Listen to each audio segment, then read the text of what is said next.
evening, everybody. Welcome to Selectmen's meeting of Monday, June 11th. We just concluded a working session to discuss the interview questions we'll be giving on Wednesday to the potential police chief candidates. That meeting will start at 6 p.m. and go till we're done. And then following that, on the next day, there is the Police Chief Assessment Center on Thursday, which one or more members of this board will be attending. So to kick off our agenda, here's what's going to be happening today. At 7 or 7:02, we're going to be doing announcements and review the agenda for the public. We'll have a public comment period afterwards. And then within the town manager's report, we have our agenda schedule. The matrix operational audit recommendations for the financial officers will be discussed today. Determining which member of the select board will serve on the planning board's master plan implementation committee. And I know these tongue twisters are just for me. Review and consider proposed position of the select board relative to the results of the non-binding ballot questions concerning recreational marijuana in the town of Groton. Followed by review and establish select board liaison assignments for the ensuing year. And then we're going to determine the date of the 2018 fall town meeting. We're going to review and consider approval of the revised draft charge of the fire department task force, follow on from last week. We're going to review and approve the RFP for the lease of Prescott School. We're going to announce, the town manager is going to announce the finalists for the position of the Groton Police Chief. We're going to consider ratifying the annual appointments of the town manager. And then we're going to vote to authorize the town manager, consider voting to authorize the town manager to execute the deed of sale of the former light department garages on Station Avenue. And then we have other business, and on undergoing issues, we'll have our list that we're keeping track of things, followed by selectmen liaison reports and the minutes of June 4th, 2018. And we'll probably be out of here before midnight. Are there any announcements? Oh, before we get to announcements, I just want to say, please send emails in to me, the Board of Selectmen, or Mark, if you want something announced. If you're a member of the public, you're a member of a board, you're a member of a committee, and you have an announcement, this is a perfect time. We're on camera. These things are shown like 10 times a day to the town. Let's use this pulpit to your advantage, please. I welcome that, and I want to speak on your behalf. So now, I apologize. Any announcements from the board? Becky? Yes, I may have preempted John there. I was just going to say that John Geiger and I both attended the program on Saturday for newly elected select board members, even though I got elected a year ago, but I didn't know about the program last year, so I went this year. And my impression from all of the information that was presented to us, which was an excellent amount of overview of information, I came away thinking that our town is well run. We are already following all of the best practices that they were talking about, and just from the brief amount of comments and questions that we heard from some of the other participants, I felt like we are in good shape, and I'm glad that I wasn't in some of those other towns. When you say they, you mean this is MMA that does this, right? I'm sorry, yes, it was the Massachusetts Selectmen's Association, right, which I think is a subgroup of the Mass Municipal Association. It is. They put this program on. Excellent. And a year later, did you feel like there was things you wish you'd known last year? I felt like I was in a good position to ask questions and really listen to what I needed to know. Excellent. John, did she steal your thunder? No. Okay. There was a good section on finances. Yeah. Excellent. Any other announcements from the board? Mr. Town Manager, do you have anything? No. All right. So let's move right on. Public comment period. It looks like we have one hand raised. Ms. Sartini, would you please take the microphone so the folks at home can hear you?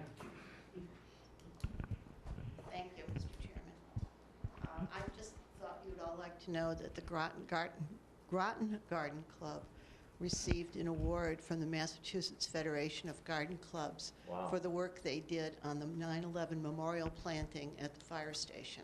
Congratulations. So they did a great job, and they're continuing to maintain it, and I just thought you'd like to know. We were over at the fire station the other day. We all commented on how great that looks around the memorial and everything. It's going to look even better because tomorrow a group of us are over there putting in some new plants, Oh, or wow. some didn't do quite as well, and putting in some mulch Nice. and taking care of that. Well, thank you so much for the garden club to do that, volunteer that to our town, and then if it's award-winning, how much luckier we are for that, right? So thank you so much. Go ahead, Mr. Petropoulos, yes. Thank you. During last week's Prescott discussion, the select board concluded its discussion and a resident asked to speak. The chair appeared to ignore the resident. The resident's desire to speak was brought to the attention of the chair by 2 select board members, and the chair acknowledged that he had seen it, but continued to not call on the resident. The resident eventually spoke after protesting. And when I saw that, it led me to conclude that either the chair had decided to not hear from the public on this issue, or that the chair was unwilling to hear from the particular individual. Neither of those are really great alternatives, nor are they in keeping with the public's best interest. When the public gets a sense that their views aren't welcome, our democracy begins to atrophy. When elected officials willingly refuse to hear opinions that are opposed to theirs, they cease to represent the public that they're elected to represent. Our town is better than this. I think our board is better than this. Barry, I know that you are better than this. Please be better than this. Thank you. Are there any other comments from the public? Seeing none, we'll move on. Town manager's report, Yep, please. Mr. Chairman, I'd ask my finance team members, Mike and Melissa and Jonathan, to come up to the table, please. Please, don't be show so much enthusiasm.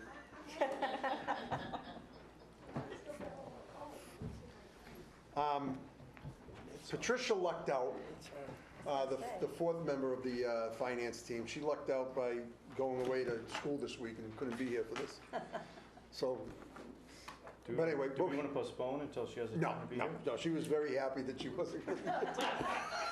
I value her opinion. I know you do. And her opinion's in writing here. You have her opinions on these things. So we went through the matrix audit, and we have responses from the finance team. They're here to answer any specific questions you have. I think overall, you'll see that we are in pretty good shape in our finance offices as far as staffing goes. As far as reporting, we're in pretty good shape as well. The one area where we need guidance from the board, and we've talked about this a lot at finance team meetings, is all-in-one software. You guys have heard of, what's the? Munis. Munis Software, this company that offers the software, and it's integrated, all the financial and human resources and payroll, all in one fell swoop. Outstanding software. The initial investment into it could be anywhere from $250,000 to $350,000. That's a lot of money, and to me, it's not a major priority because I think we're operating really well the way we are now, even though you have to have different softwares for different departments. I'm not sure I want to spend that kind of money on it, but that is an audit recommendation that came in as far as efficiency goes, and we need feedback from the board on how you want to proceed with that.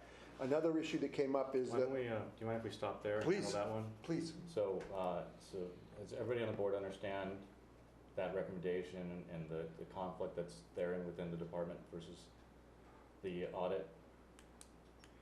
Anybody have comments? Becky, you already have your hand raised a little bit.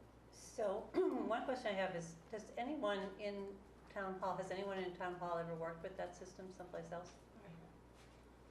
So I'd be interested to know your thoughts about this. Maybe not right here, but maybe it would be useful right here. It's up to you. No, I like the software myself. I think it's very good for payroll. I like that you could use it in different departments. I think from an HR point is that it's very, you get a lot of like history. It's easier to print out reports if you're looking for pay histories and that kind of stuff, or health insurance and that. I like it. I like it a lot. And the nice part about it too is that it has a great customer service. So if you have things that come up, you can always call for customer service and get answers on things. But it's very expensive, and I get that.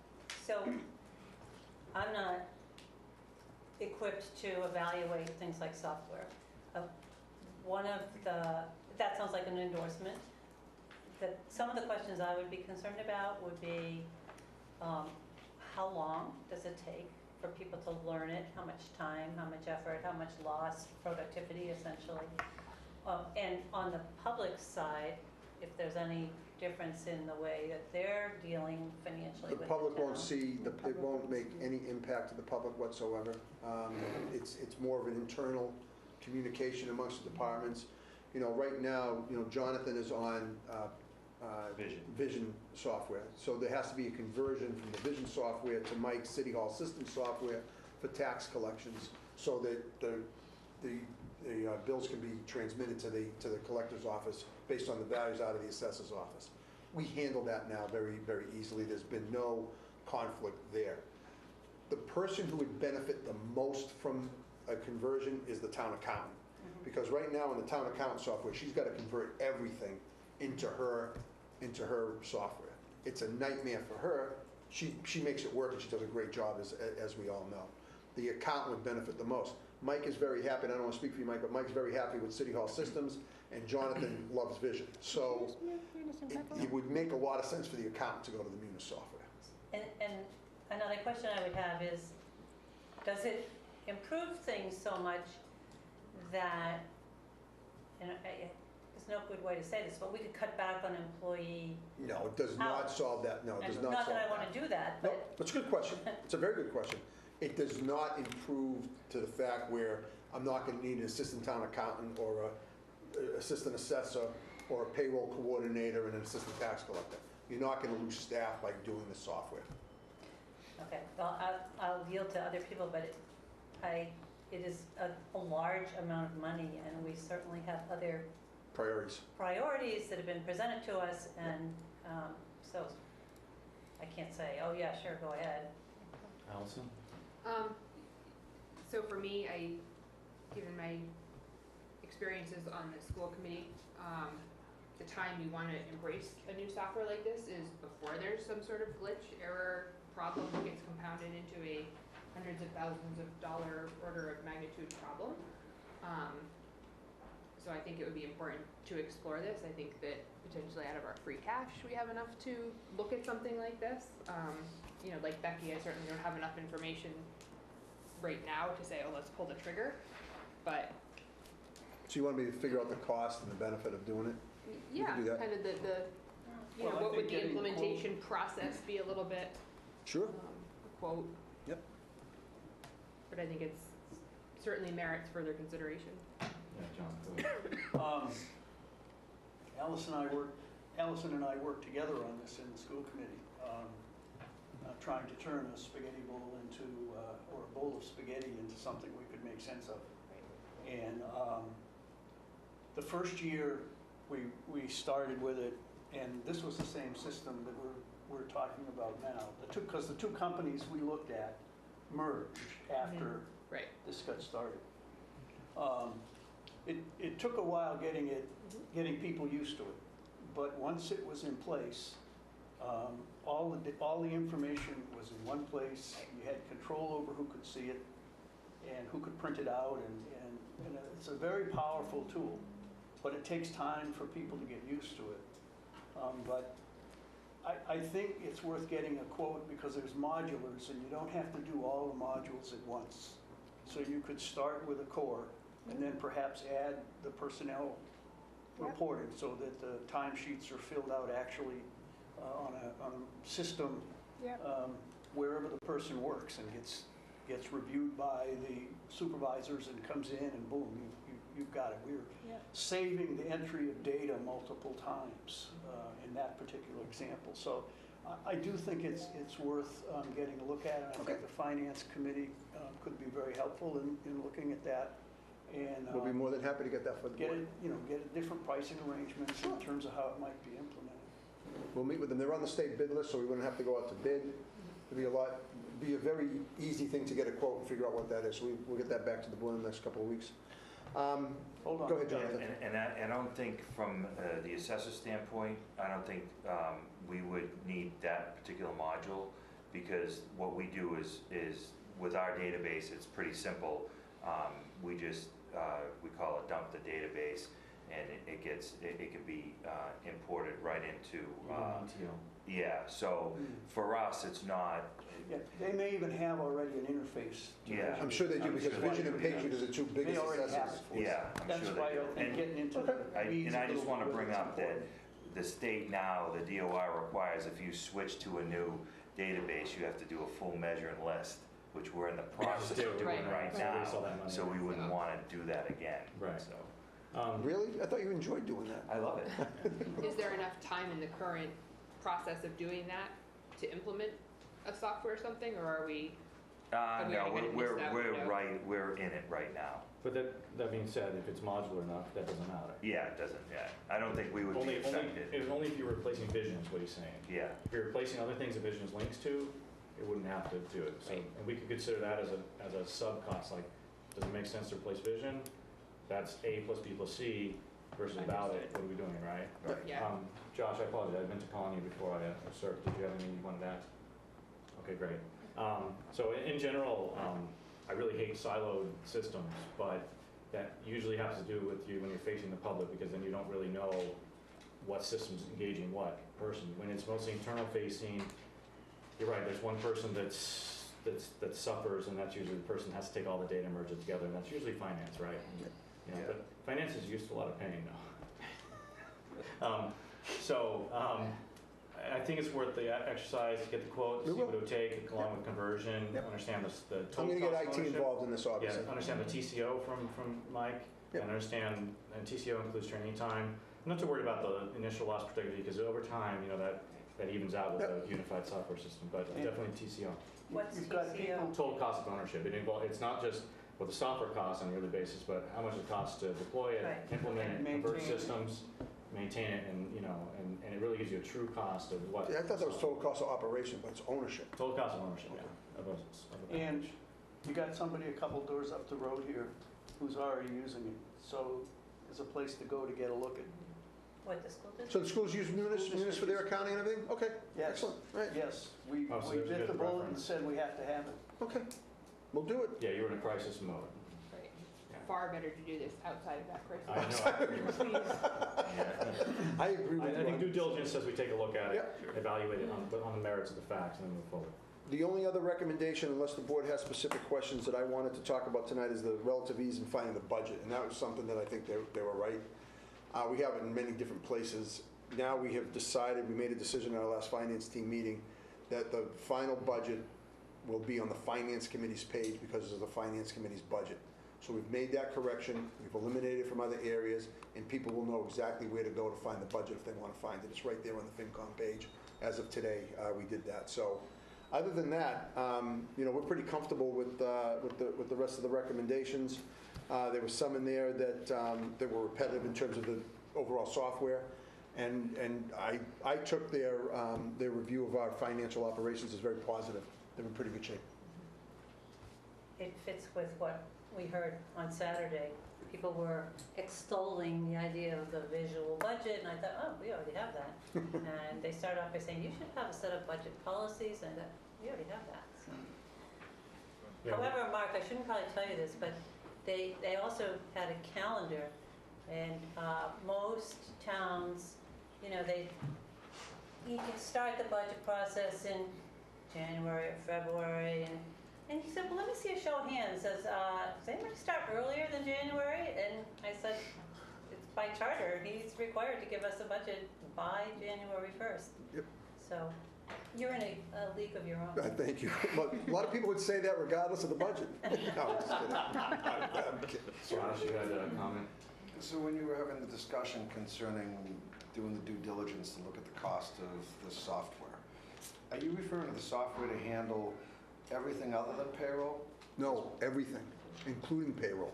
Okay, so what I would suggest when you price it out is to see what the payroll module costs, independent of the other things that you're looking for.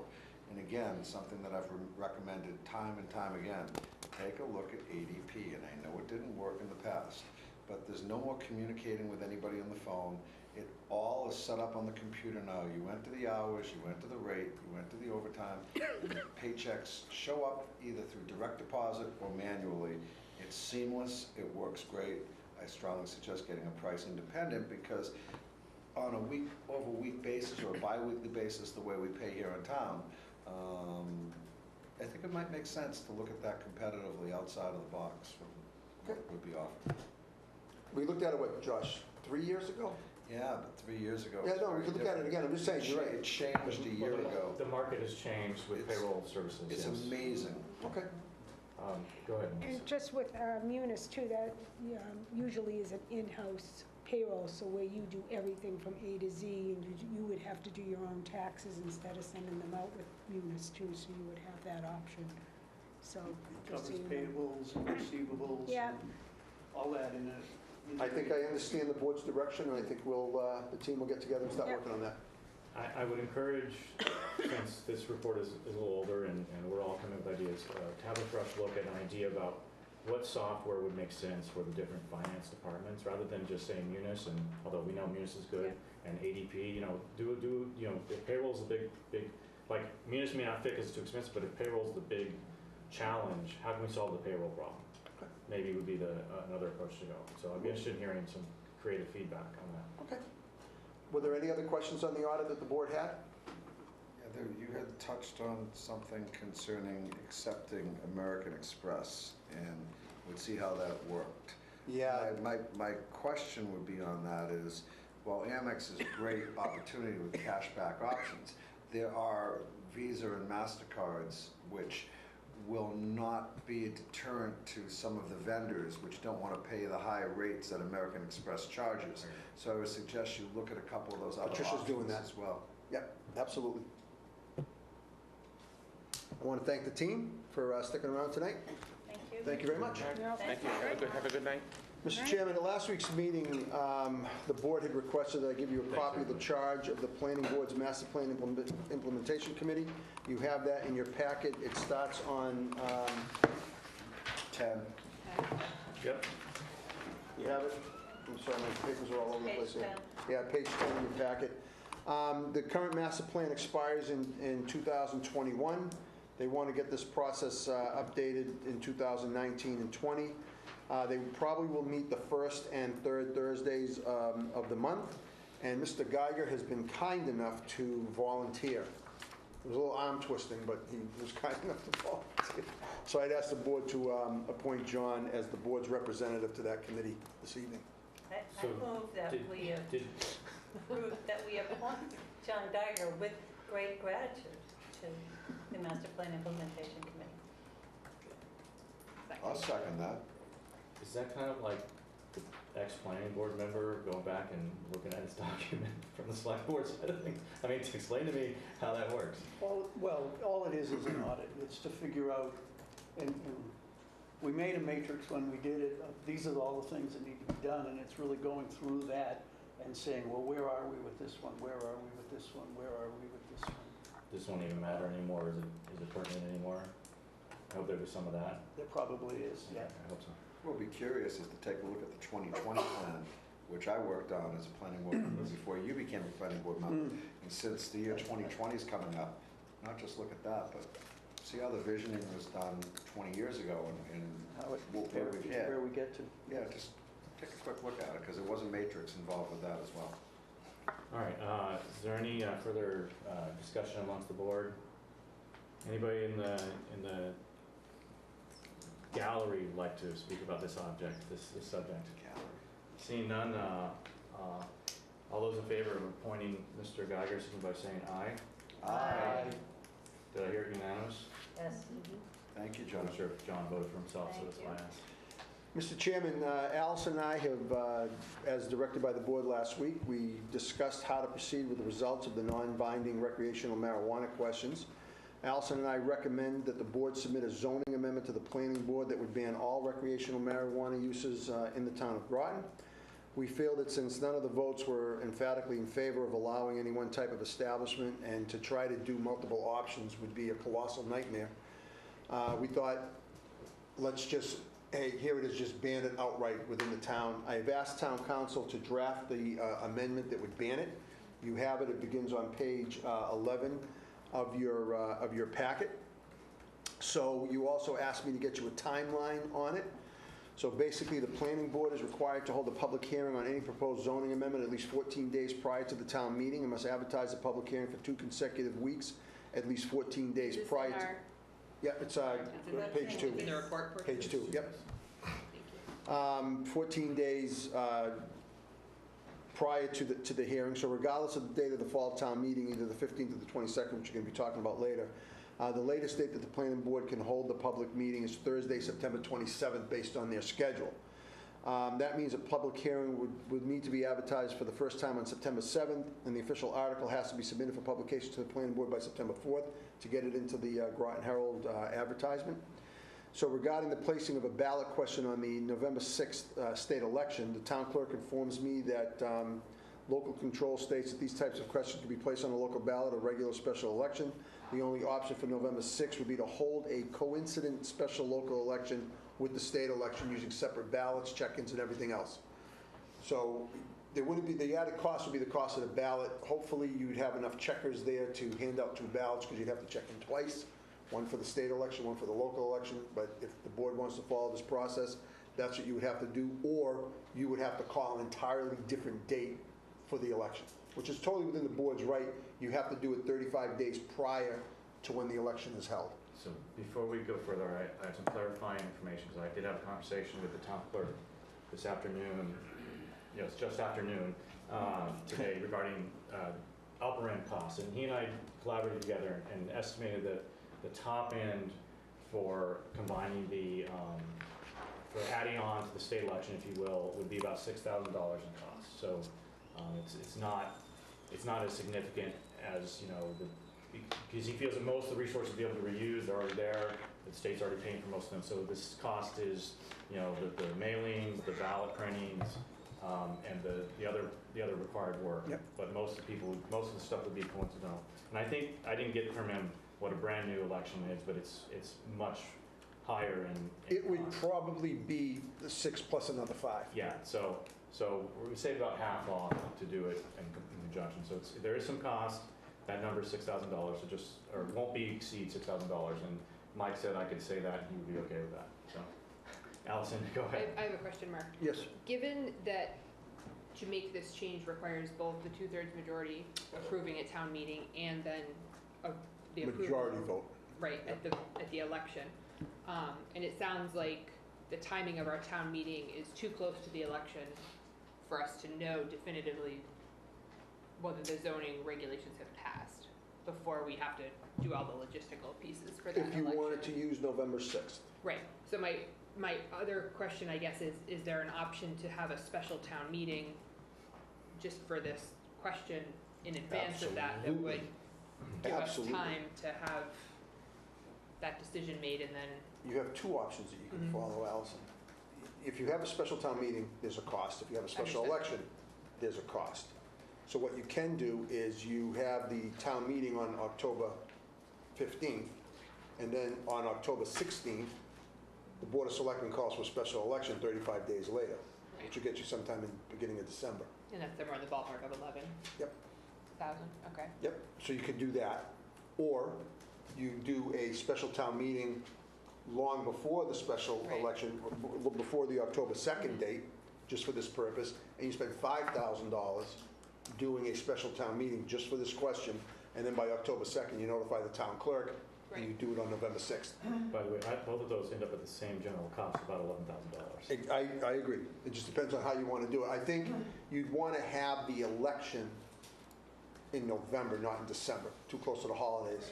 And I'm not sure when Hanukkah falls in during the time frame. You got Thanksgiving, everything else going on. So if we're going to do it, I would suggest a special, and if you want to know the results before you call the election, I would do the special town meeting prior to October 2nd.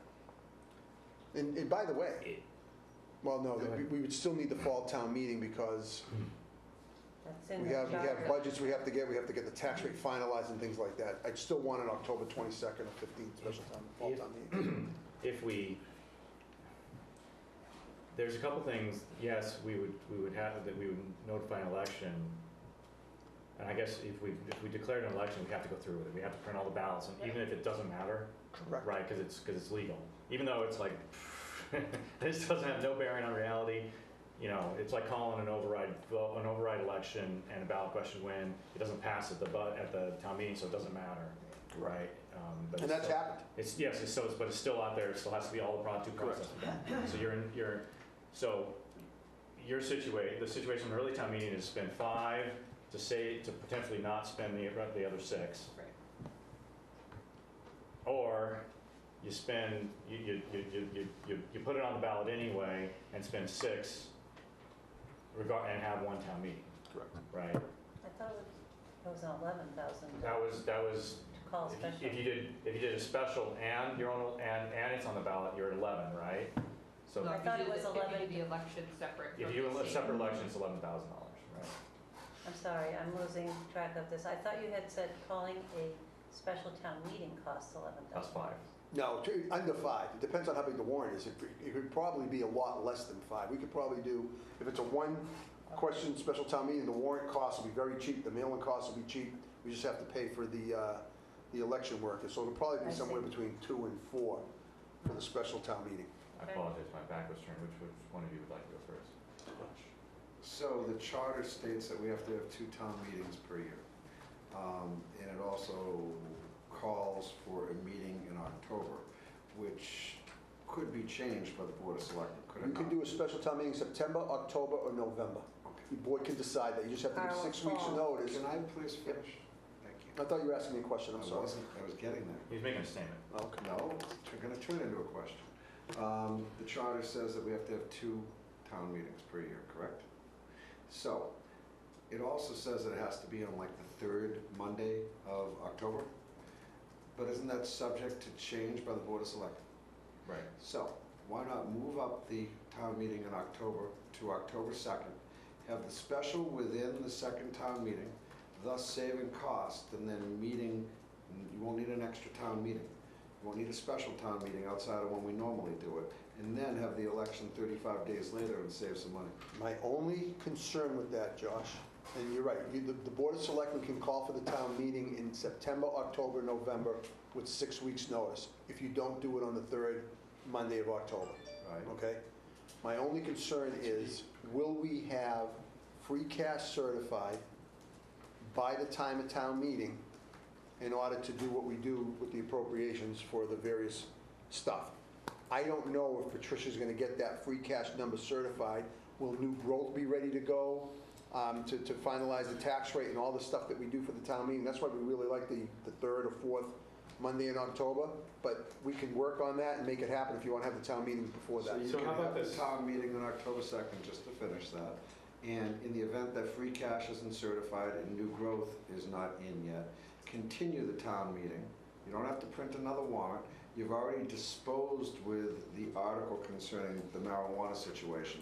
And then you could have one election without having to have another. And it saves money and it saves the voters of the town of Groton time from coming to town meetings, but allows you to continue to such date to get what you need. Make town meeting October 1st. So I'm trying I don't disagree with you, Josh. I think we should. to streamline this. Because then the 2nd, you can Hold on, vote, please. you can vote on the 2nd to call for the special election to notify the town clerk, if it passes Monday night. That would be your first article on the warrant, just in case we go 2 nights. John, go ahead, please. I think that makes a lot of sense. For me, Monday nights. I think it's important that we listen when the voters talk and provide a response.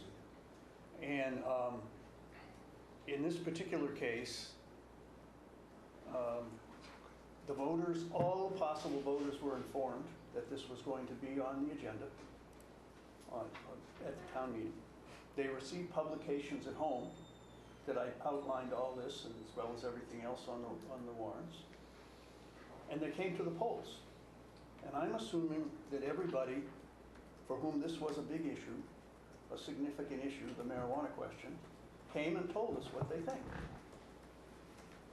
And while the votes were close in some cases, we did have a couple where they said, we would have that in town.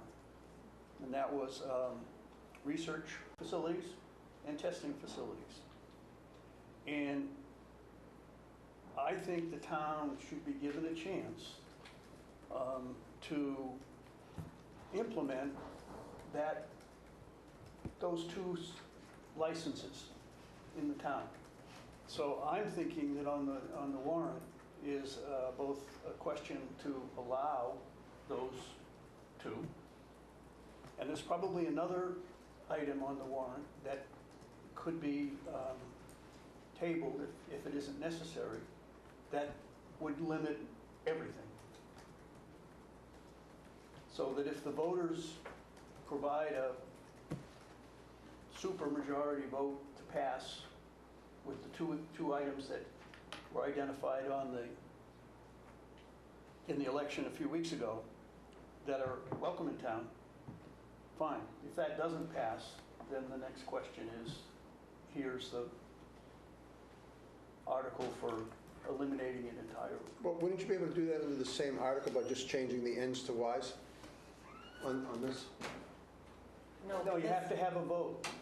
Well, if you change this and the town voted on it by 2/3, And then the question that goes before the voters would eliminate those two from rejection. Am I understanding it properly? that's correct. Oh, I'm not The understanding it text- properly? You've got text in there that says there will be no marijuana, anything at all in Groton. And so the text has to be Oh, changed. I got you. The text, that But bylaw has to be overhauled, sorry. I asked David, David gave me what I asked for. Right. This is what I asked David for. Yeah, no, we cleared. I think there's some disagreement on the board of, and I certainly concur with Mr. Geiger's position on, and I realize it's a little more complex, and I realize that we once again run into the situation of potential confusion, although I felt the voters did us proud as Grotonians to have sliced and diced the nuances of the 7 questions, much to the, and I'm glad I fought for that it be that way. Because I think we were shown positively that it came out to give us some guidance. So I think that your idea has a lot of merit. The question here is, right, our goal here is to decide what we want to ask of the planning board. And the idea would be, this is the proposal we would like to put forth through the voters, through your process. However the board decides it, so there's 2 petitions on the table right now. The petition on just have it all be gone, and another been offered to have the 2, I'm going to say clear, they were clear. favorables, or if you will, Indications of favorable acceptance. indications of acceptance to be allowed, and then everything else to be modified or to be not allowed. So there's 2 options on the table. I'd like to understand if anybody has a 3rd option before we go forward, and then I'd like to debate those options as a whole. So does anybody have another option they'd like to bring forward? Do you have another option? I would just like to point out that there is, the 3rd option is the zoning that we already passed Okay, so at this past town meeting. So if nothing gets a 2/3 vote at some future town meeting, whenever we have it, we still have what we passed already. Sure. So that's, yes, the default is if nothing changes, if all 2/3 votes fail, we end up where we are today once the moratorium path is no longer in place as of December 31st, right? Josh, please. I agree with both John and you in terms of... And me, I should have said. And you as well then, Yeah. concerning the 2 non-binding questions that did pass, to turn those into yeses and change the language up above. But I think that one part of what John said that I don't agree with is that all the voters got to come out because this was a hot button issue that everybody had a chance to vote on. I don't think this was the hot button issue. I think the senior center was the hot button issue. And I think that a larger segment of the population that supported the senior center, in light of the fact that that vote was so close, came out to vote in favor of the senior center.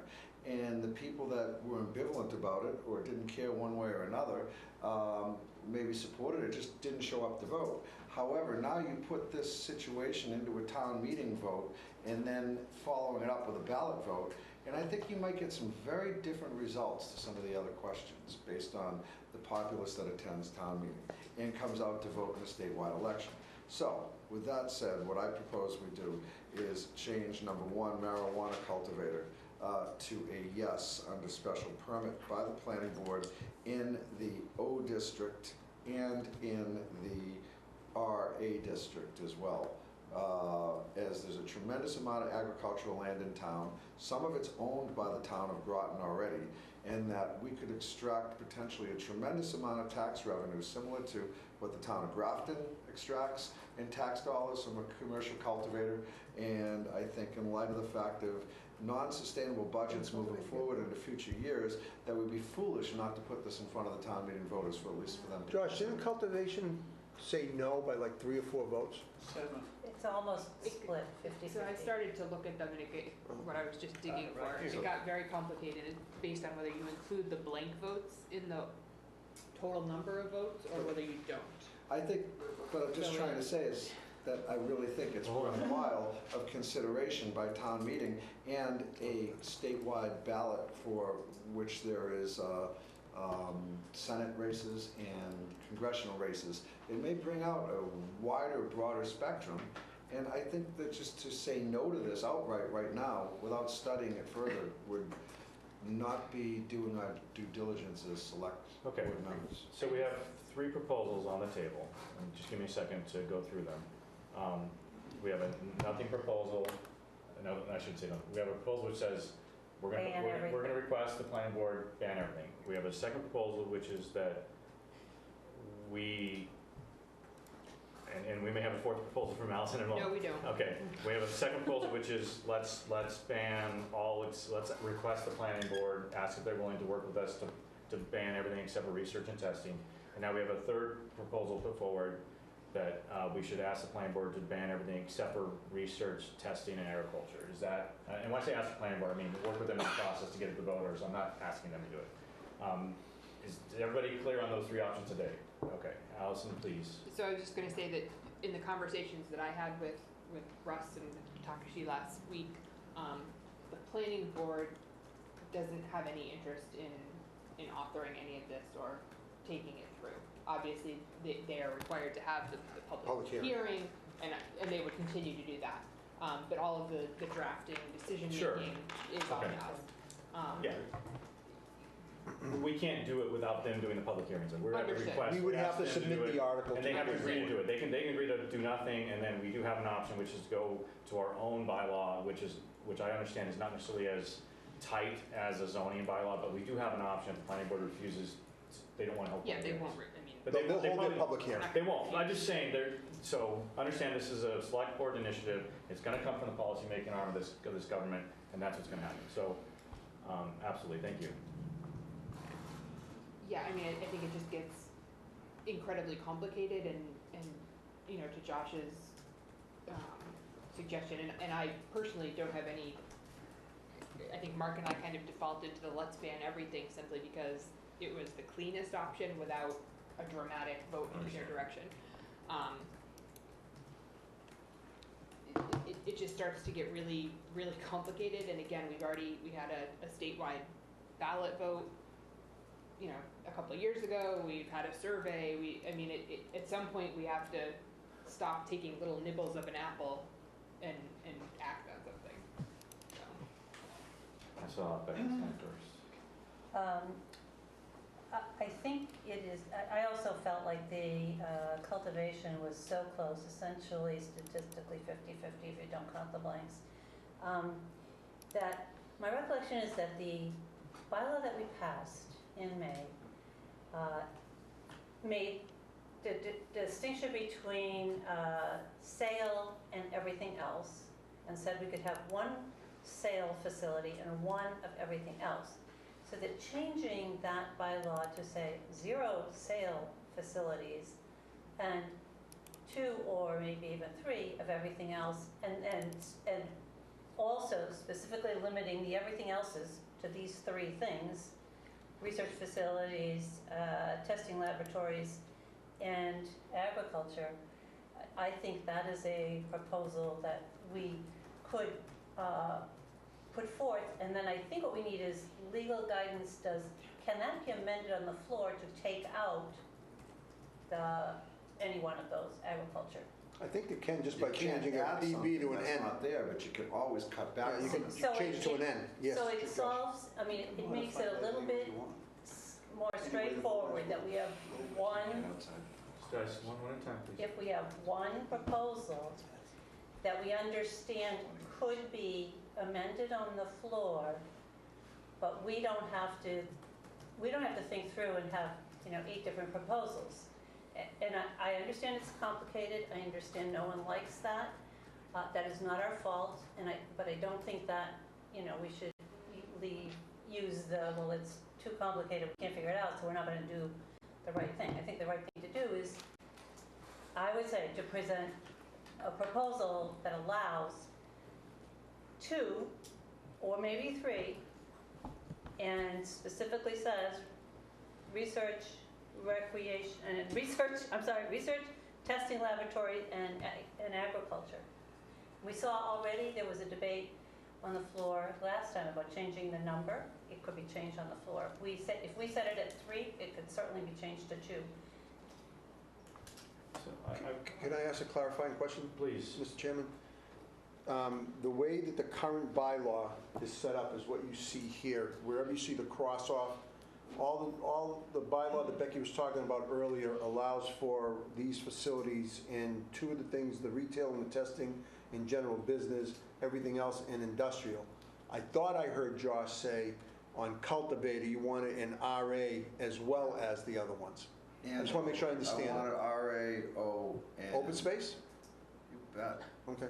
How is the rear portion on the reserve parcel of surrendered farm zone?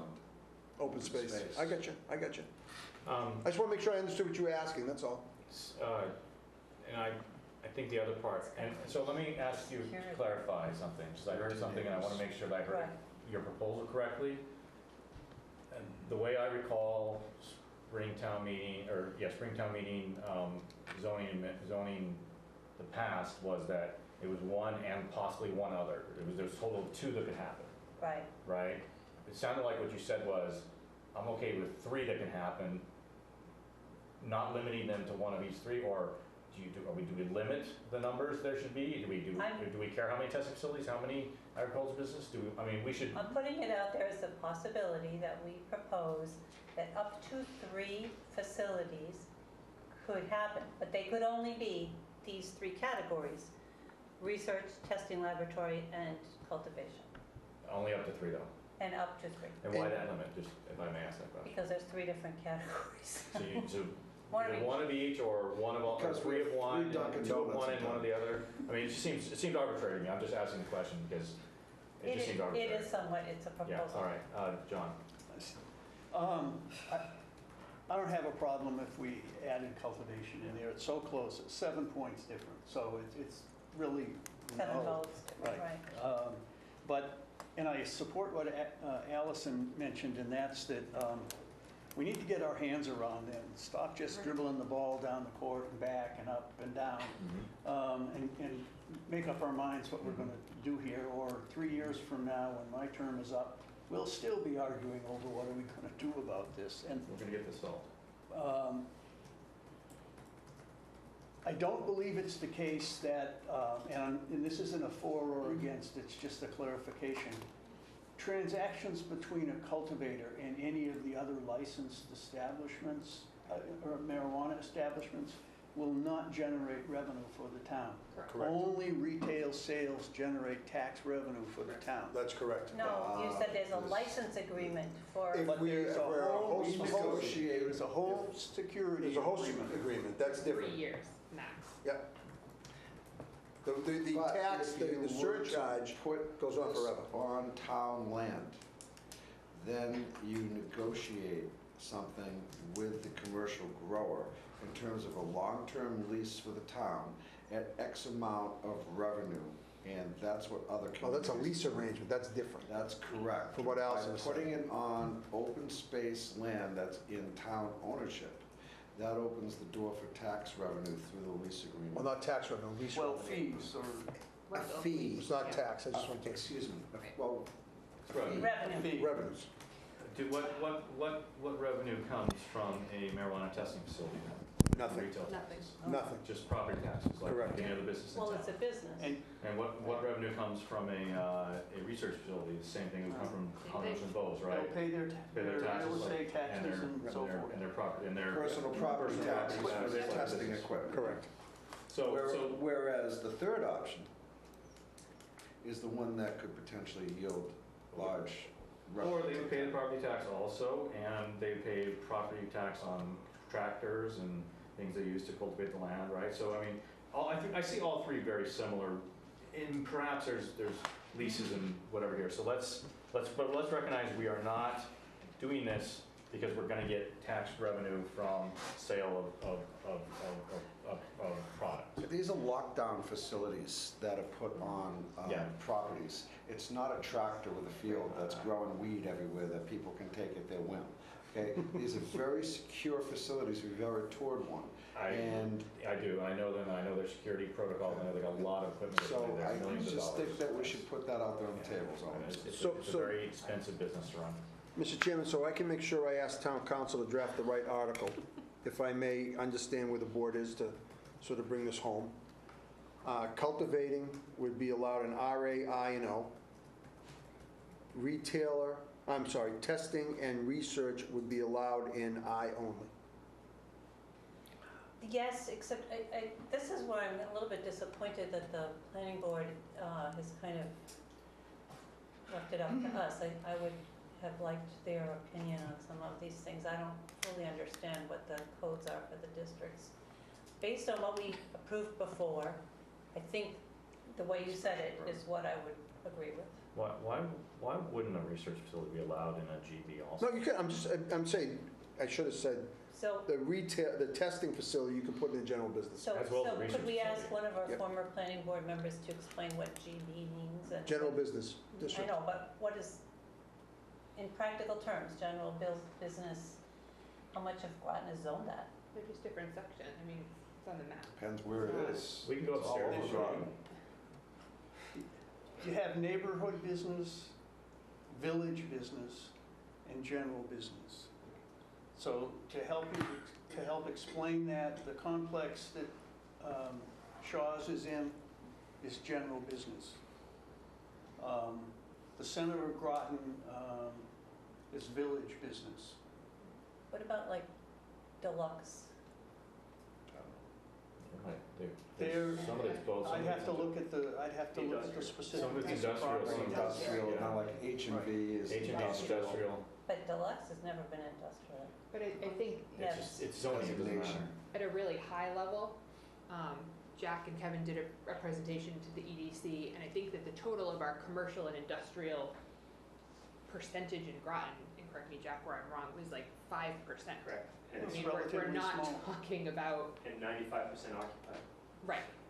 Okay, so I'll change my thought and say, sure, let them be allowed in All general right, so business. research and testing in GB and I, cultivator in RA, I, and O.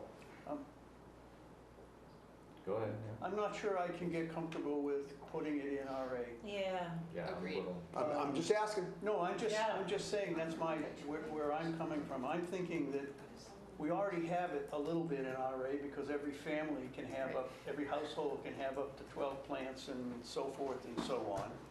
And I think most of this is going to be inside cultivation, not in this Right. climate with big fields of it, but there could be. And you're going to allow that right next to somebody's Right. housing and Okay. so forth? yeah, That's yeah. why you make it special permit. I mean, to me, Well, the you other, could make it special permit, Okay, but so can I make an argument that this town has a legacy in the last 30 to 50 years of growing houses and not crops?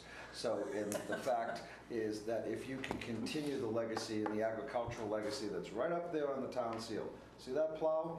There's ways of plowing, there's ways of doing things, and agriculture has to become embraced. I don't care if it's marijuana, or growing trees, or growing corn, or growing something other than houses and children that occupy those houses that tax us. So the more we can do to keep our land open and in cultivation and extracting potential money from that use, we'd be foolish not to look at that opportunity, and that's all I'm suggesting. Therefore, by putting it in RA under special permit, Well, these would all be PB, right? They'd all be special. They would all be PB, But Josh, gotcha. let me make the opposite argument. A lot of people will be turned off by having it in RA. You know, we could propose what we think is a conservative response to this ballot. It could go in place, and you know what? Somebody later could come back and say, we want to adjust this and we want to allow it in RA because we've seen that it's working fine over here in general business and open space and nobody cares, and we could change it later. So I would say, don't put the inflammatory piece in of people saying, I don't want it next to my house. Yeah, basically, at any point you want to change this matrix, other than saying no to everything, it's the typical process of amending or modifying an existing bylaw. Has to go to town Right. meeting and so forth, and get two-thirds and so forth, but you can do that. Allison, you've been waiting patiently. So two pieces. I mean, one is, we just need to keep in mind, and it just came up again, the 2/3 vote that's required at town meeting. So we just need to be cognizant of the effort level, work, everything that would go into something, and then it has to pass the 2/3, which is a very high bar. For me personally, I can't support this in open space purely because to me it's not an apples to apples comparison if we're not going to allow other industrial type structures and buildings in open space. So I'm not comfortable with that or with RA. You Yes. know? So we've heard, and I'm not sure I'm comfortable though either. I don't know.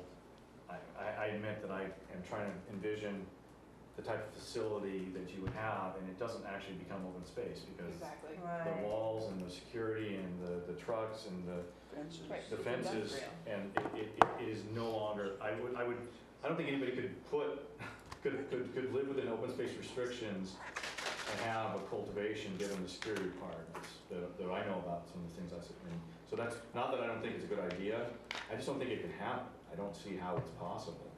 And And I just think it's a little bit inflammatory.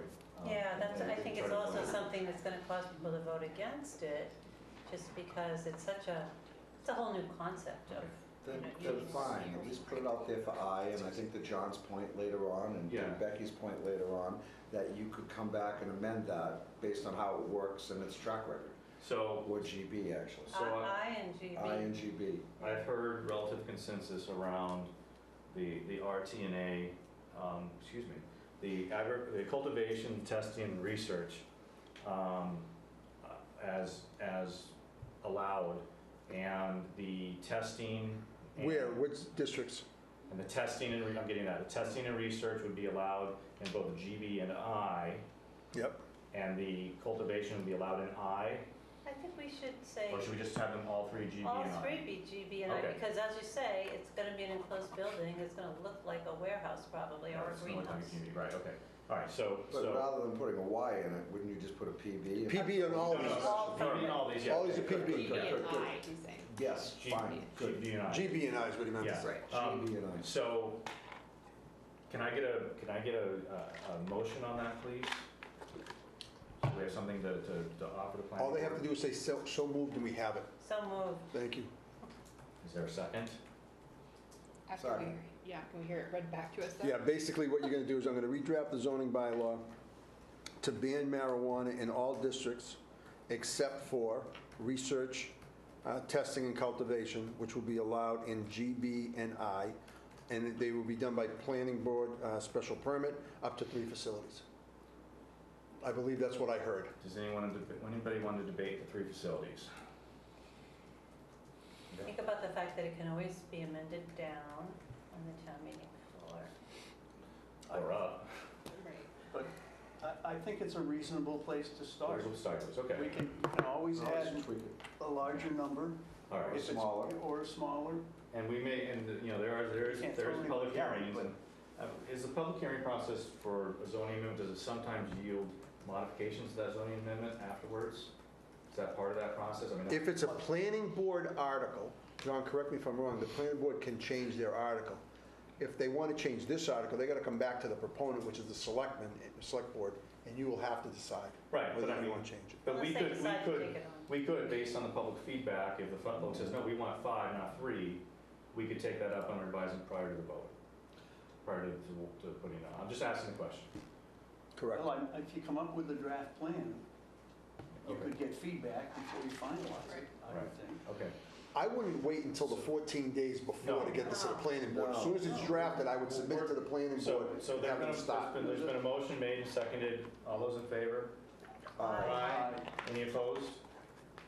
Abstentions, so that was unanimous. Can we jump ahead to another Can item we on the just- Yeah, we're town gonna, manager we're gonna report? skip that today. The date of town meeting? Is that- Yes, sir. Yes. I don't know if anybody in the audience had anything to say before we took that vote. Yeah, that's my Just to fault. point that out to you, sir. I didn't see any hands raised, so I apologize, but that was my fault. When you say up to 3, do you mean 3 per?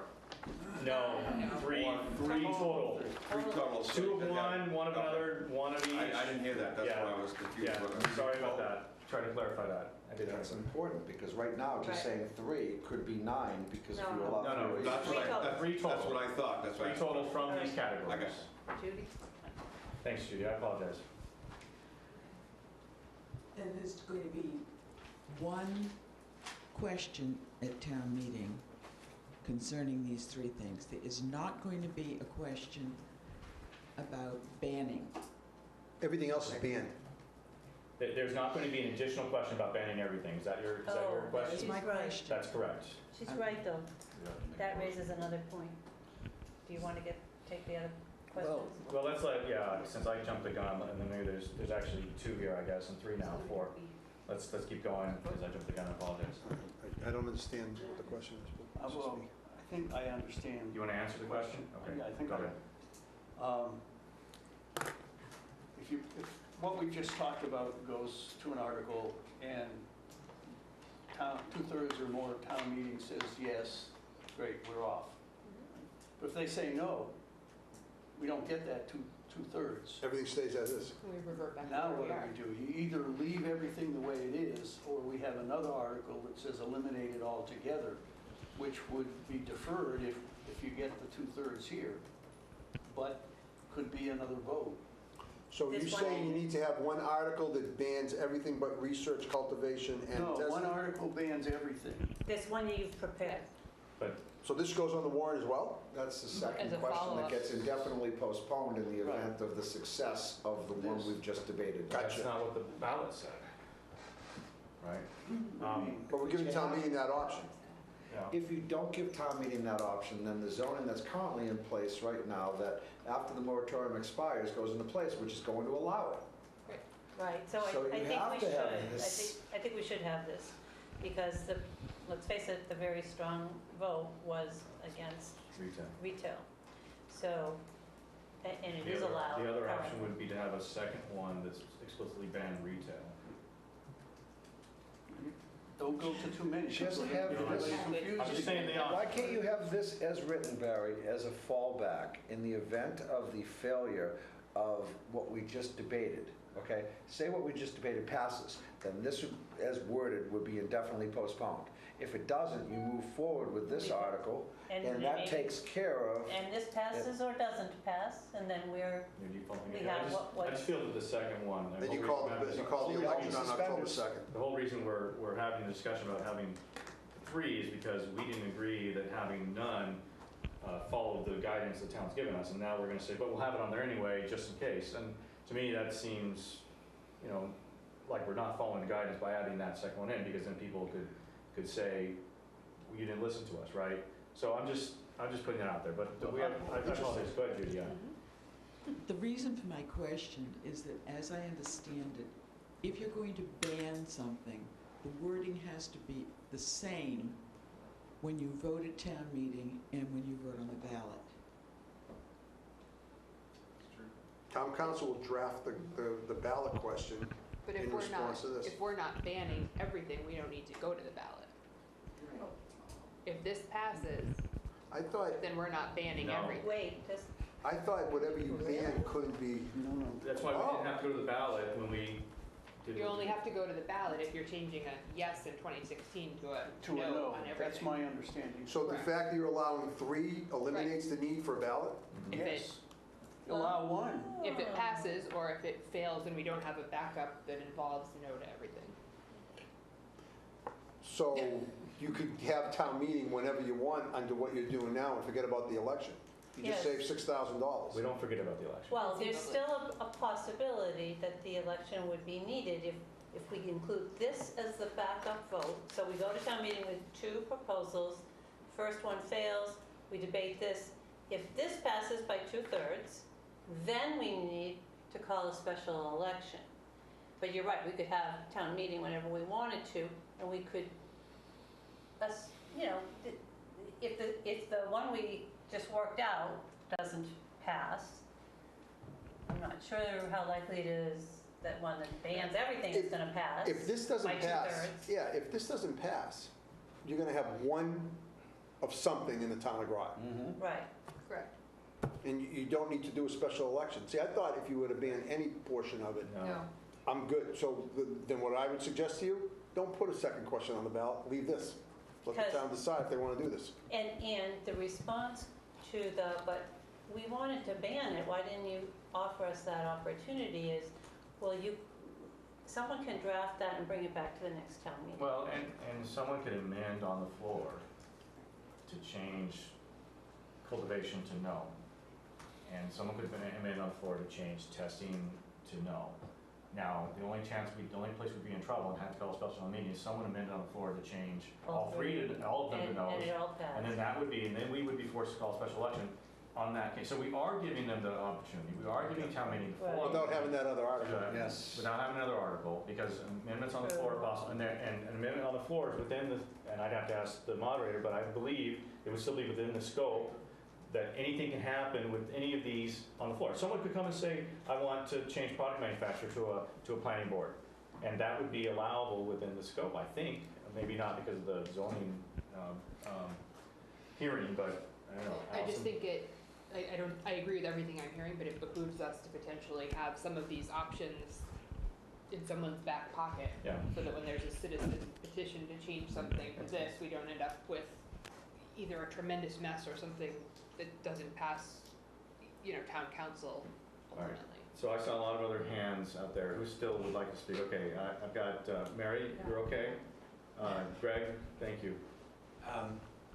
Josh, to your point about potential of utilizing open space as a site to lease property to potential grower, I'm trying to wrap my brain around that visually. So are you suggesting that perhaps property like Sarandon Farm could have some dedicated space for a building that would grow this on that site? And if so, have you crunched any numbers or looked at what the potential revenue source would be?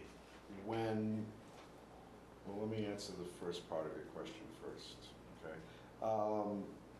When the town entered into a multi-organizational purchase of Sarandon Farms across Fisheries and Wildlife, the town, Groton School, all the other various entities that did that, there was a reserve parcel on the back side, on the left side of Shirley Road as you're heading towards the airline.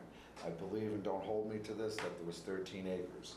In addition to that, Sarandon Farm in its entirety, when the deed restrictions were put in place, one on the right-hand side of Shirley Road, which that restriction is held by the town, and the general field, which is owned by the town, but the Groton Conservation Trust holds the restriction on that. And I may be slightly off as to who owns what, but in the restriction, it was specifically debated with the state whether or not to allow greenhouses, okay, for commercial agriculture. And that was approved specifically within the zone, within the deed restrictions to allow those uses, whether it be on the reserve parcel or on the space that's there. So, define greenhouses, okay, what that becomes, and that becomes a really large question. So, to the point, it's already allowed by right on what's there, but while it's okay to grow tomatoes or dahlias or whatever, it's now potentially okay to cultivate marijuana. Except for I understand that marijuana is not considered agricultural product. We pulled that off. Okay, of we- the It's proposal. greenhouse. Not It's on exempt open from all space. the. Why are we talking about that? Yeah, we pulled already that off. decided it. Okay, Yeah, but the never open mind. space portion is out. Yeah, But we're not the- gonna consider But that the as well. balance of the land isn't necessarily out, okay, depending on what the use would be, is allowed. So, have we discussed as a town entering into a private lease agreement with a commercial grower? No. Have other communities discussed doing this? Yes. Have other communities negotiated lease agreements that give a percentage of the sales that escalate over a number of years, which yield millions of dollars to the town, not hundreds of thousands of dollars to the town? Yes. So, we'd be foolish not to at least take a look at those opportunities, and that's all I'm suggesting. Connie, you saw something like, go ahead, please. Thank you. Actually, this is a follow-on to Greg's question, just for Josh. So you know we've already gotten rid of the open I space. do from this understand discussion. that. But in the event that you perhaps would consider the use of town-owned land, will you bring it back to the voters to tell them what you would plan to grow on it? Yes. Any lease of town-owned land would require town meeting Speaking as approval. myself, absolutely. Okay, so But people I would be think this- aware then that there is a potential to lease land for the growing of, But there isn't. We took that out. of I this understand that. proposal. I'm just Should, saying. should there be an amendment? Should there be, correct. Should I think it they? would be We would have to go wise- back to town meeting to lease town land. Yes. And explicitly I for thought the the, purpose. because Yes. it's not an Thank you. agriculture thing, yes, because we cannot use the agriculture commission because it's not an agricultural product, so that's why it's there. So, just out of deference for everybody, we heard from the public, would anybody like to change their mind or vote on this? No, we're still going, okay, it's still public.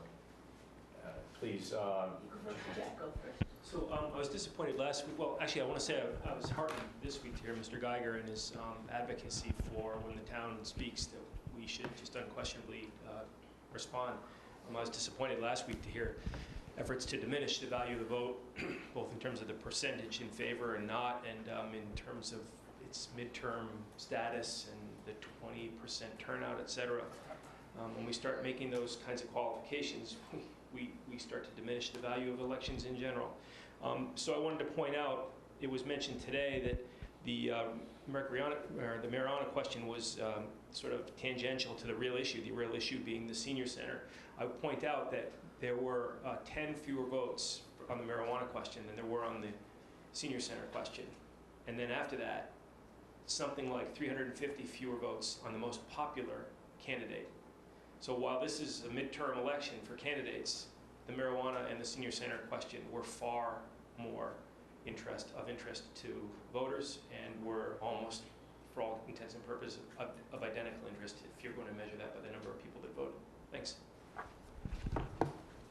I'm selling, thank you. Mary, you're still. Can I move the question? I was wondering if I could, thank you. I tried. Yes, but It's already been moved. We already voted. Yeah. I know, but I have to leave early. Could you please announce the finalists for the position of police chief? Yeah. Before I get to that, which I'd be more than happy to do, I want to wrap this up. Question suppress debate? Yes, it does. But I want to wrap this up. But I'm the moderator right now. I want to make sure I understand exactly what we're doing so that I get it right.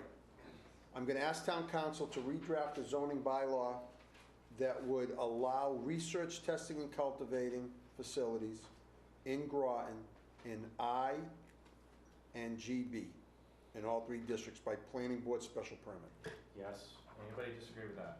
And up to three. Up to three. Total of- Three total. Total three. Facilities, total, three facilities. total. That will not require a special election Correct. unless somebody gets up on the floor of town meeting and moves all those PBs to ends. And we'll deal with it then. Okay, so that leads me to my next question.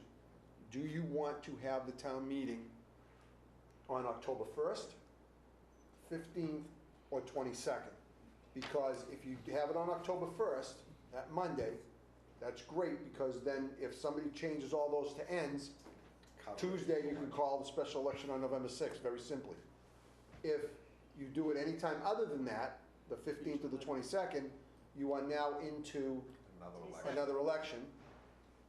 You can't have consecutive Mondays because the 8th is Columbus Day, so the town meeting will be the 1st and the 15th if you don't get it done in one night.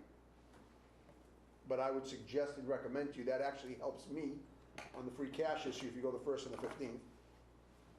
So I would ask you, subject to approval by, make sure the moderator is available, that the town meeting, because you're not going to have you officially call it until next week, be October 1st. But no, the timetable that we have to back up for all that legal As stuff. soon as that planning board article is drafted, the zoning article is Start drafted, out. I'm going to send it to the planning board.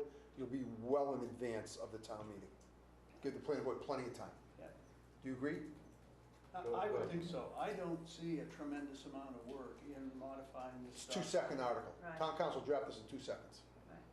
So there's a proposal on the table from the town manager. Do we want to debate that? Are you sure that October 1st is okay for We'll have to, all? well, I'm not going to have you call it officially until next week or the week after. So in that meantime, I will contact the moderator. I will contact the school Okay. to make sure it's available. So But we're going to take this off the agenda tonight and put it back on the agenda for next week to decide the date, pending information back. do you want me to find October 1st? Please, Yes. please find other options and we can debate it next week unless you want to do it now? I don't want to debate it, Okay, ever. good. My question is though, would this need to be kind of a town meeting within a town meeting? My concern being that if we have it as the first article at town meeting, we deal with it on the first, And it someone doesn't- brings it up for reconsideration on the Has to be 15th, we've now special. missed the Special. election. Yeah, because So it needs to be a, you need to have a special What within is a the, special? It has to special within the fall Included. town meeting. right, That way, Allison, That way you are it's done. 100% right, unless you don't care about the election and you think this will pass and nobody's going to put all ends, then just have town meeting on the 15th. No one's That ever would gonna be quote us on silly, not because caring it about could the cost us another election. Exactly. All right, so we're going to have, so now keep in mind, this is very important. If you have the special on the 1st, there is a 2% quorum requirement. That if you don't get the quorum, if you have it as a regular town meeting, no quorum. If you have it as a special, 2%. What's that, 130 voters? 150 something, I think it is. I just want to point all this stuff out to you. I put something think really that we'll get controversial on the first night 150 also? people out there. I think you're gonna get 550 people out there. yeah, I think this issue could garner that type of. Okay, I just wanted to understand, but I agree with Allison 100%. You got to do a special within the fall. All right, Absolutely. so We're done. we're done with that. We'll defer number 5. Till next in the week? interest of time. We're deferring number 6 in the interest of time, or because we don't know yet, but Deferring number 5, the yes, liaisons? in the interest of time. And do we want to skip ahead number 9? So Ms. I'll Allen? get right to number 9. I have no And then problem. we'll come with back that. to Yep, 7, yep. please. Section 3-2D of the Groton Charter states that the Select Board shall appoint a police chief consistent with paragraph D of Section 4-2. Section 4-2D requires the town manager, whenever there's a vacancy in the office of police chief, that I shall select and present at least 2 qualified candidates to the Select Board for appointment by the board to that office. I've completed my search, and pursuant to Section 4-2D, I'm presenting to the Select Board for consideration of appointment as the Town of Groton's police chief 3 candidates. They are James Cullen, who is currently the Deputy Police Chief for the Town of Groton, Massachusetts, Jason Lavoy, who is currently the Police Chief for the Town of Hudson, New Hampshire, and Michael Luth, who is currently the Police Lieutenant for the Town of Lunenburg. I've given you their resumes. You have them in your packet. The interviews will take place on Wednesday, June 13th, commencing at 6, and the assessment center will take place on Thursday, June 14th, commencing at 9 a.m. Are there any questions? Both of those are public, you should say. Both of those are public. We've already posted, we did not post the names on the agenda for Wednesday. We just posted the time. We will put the names. James Cullen will be interviewed first. Mike Luth will be second, and Jason Lavoy will be third. Okay, and we've, of course, we learned that during our working session today at 6 o'clock and prepared interview questions for them that will be discussed, that we'll be giving on Wednesday. Should we move on back to number 7, please? Thank you. I've revised the charge for the Fire Department Task Force Study Committee based on comments made at last week's meeting, along with individual comments submitted by various members to me. And it was no easy task trying to take everything in and come up with a comprehensive charge. I think I've done that. So if you go to page 15 of your packet, you'll see a draft of the charge, if I can get up to page 15. So basically, it's a 7-member, actually, let me correct that, it's a 5-member committee appointed by the Board of Citizens of the town. The tasks, the committee shall study the organization, staffing, and operation of the fire department, determine alternatives for the future structure of the department, taking into consideration acceptable response times to provide the most cost-effective fire protection and emergency medical service staffing for the town.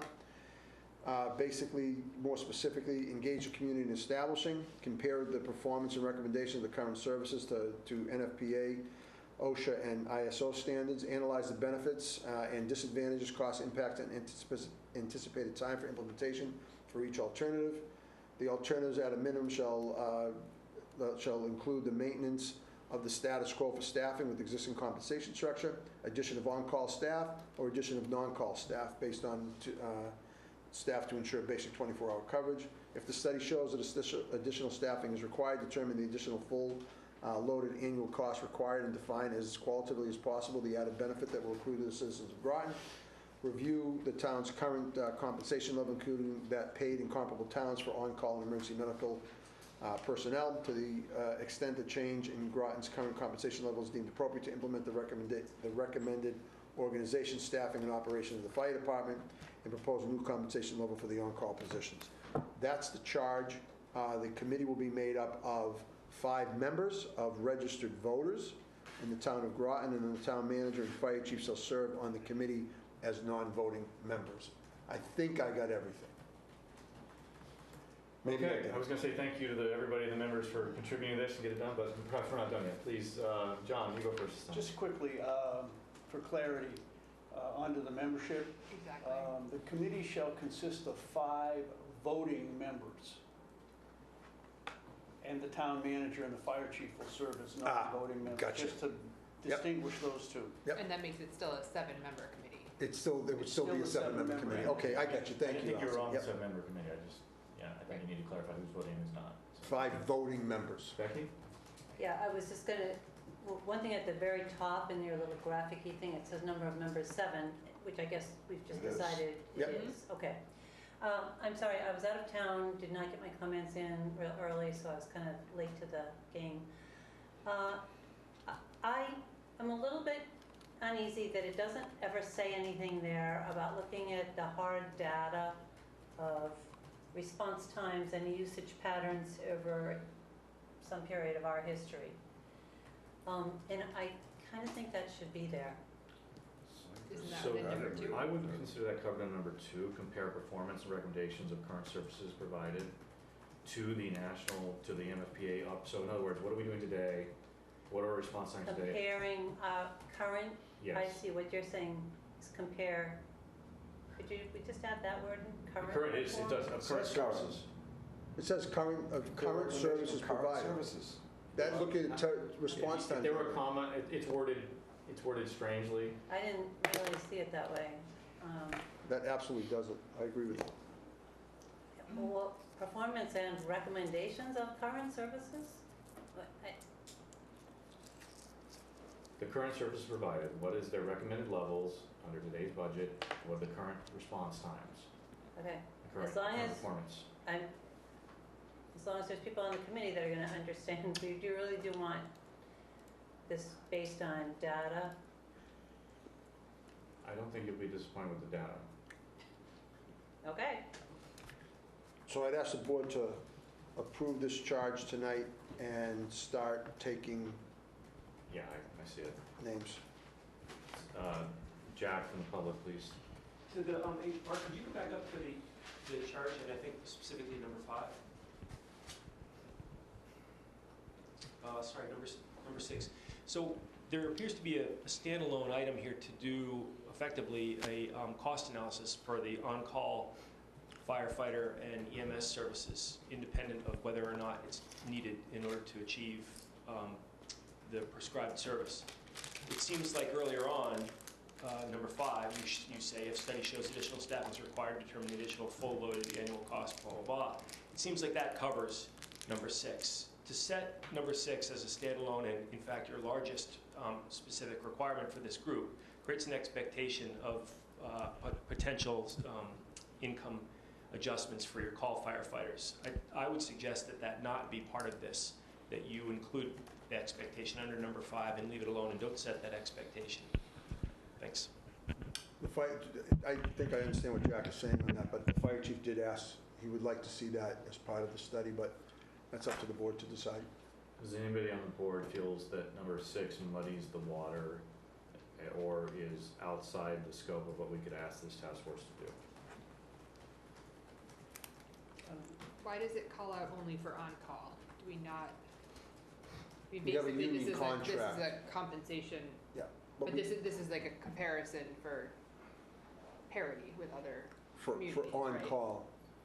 If you add full-time staff, we have a union contract that sets those salaries that we're currently negotiating, so it doesn't, we don't need to look at what the full-time salaries would be because of the union contract.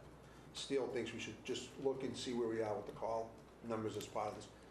I understand what Jack is saying, I agree with what he's saying here, but I just wanted you to understand that the fire chief would like this to be part of the study.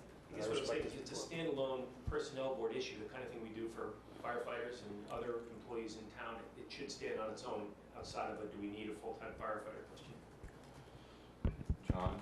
I don't think you can get your hands around the potential cost of the alternatives unless you understand how you intend to compensate the on-call people. It's, Agreed. otherwise, everybody would be guessing at what that cost would be. But I think the point is that's actually in number 5, that's included, determine the additional costs. And there is a slight perception, and by reading number 6, especially if you are a call firefighter, Right. that there's going to be a recommendation to increase the pay. Or reduce the pay? But number 5 only calls for that research to be done if the study shows that additional staffing is required. Yes. Which is the purpose of this exercise. Please, let's wait until you're called on, please. Thank you. No, Allison Josh? just hit the nail on the head, I agree with it. Only if. Right. So are you saying you want number 6 still there? I'm saying that if additional staffing is required, at that juncture, that's gonna trigger number 6. But what if it's not required? Then that would be up to the personnel board, and I would agree with Jack. It shouldn't be, this is a what if. It's, look, the collective bargaining agreement covers the full-time staff that we have in the department outside of the chief, okay? And that we have on-call firefighters that are not part of that CBA. And that those employees need to be reviewed by the personnel board, and that this action here on compensation levels really is not part of a task force determination for the EMS and on-call fire personnel. So I think the point is that if we're going to do a model that increases staffing, if that's the recommendation, then we still won't be 24/7 based on full-time firefighters and EMS personnel, and will still require some level of on-call service. If that be the case, it's important to make sure that our on-call individuals are compensated fairly and equally to our surrounding communities.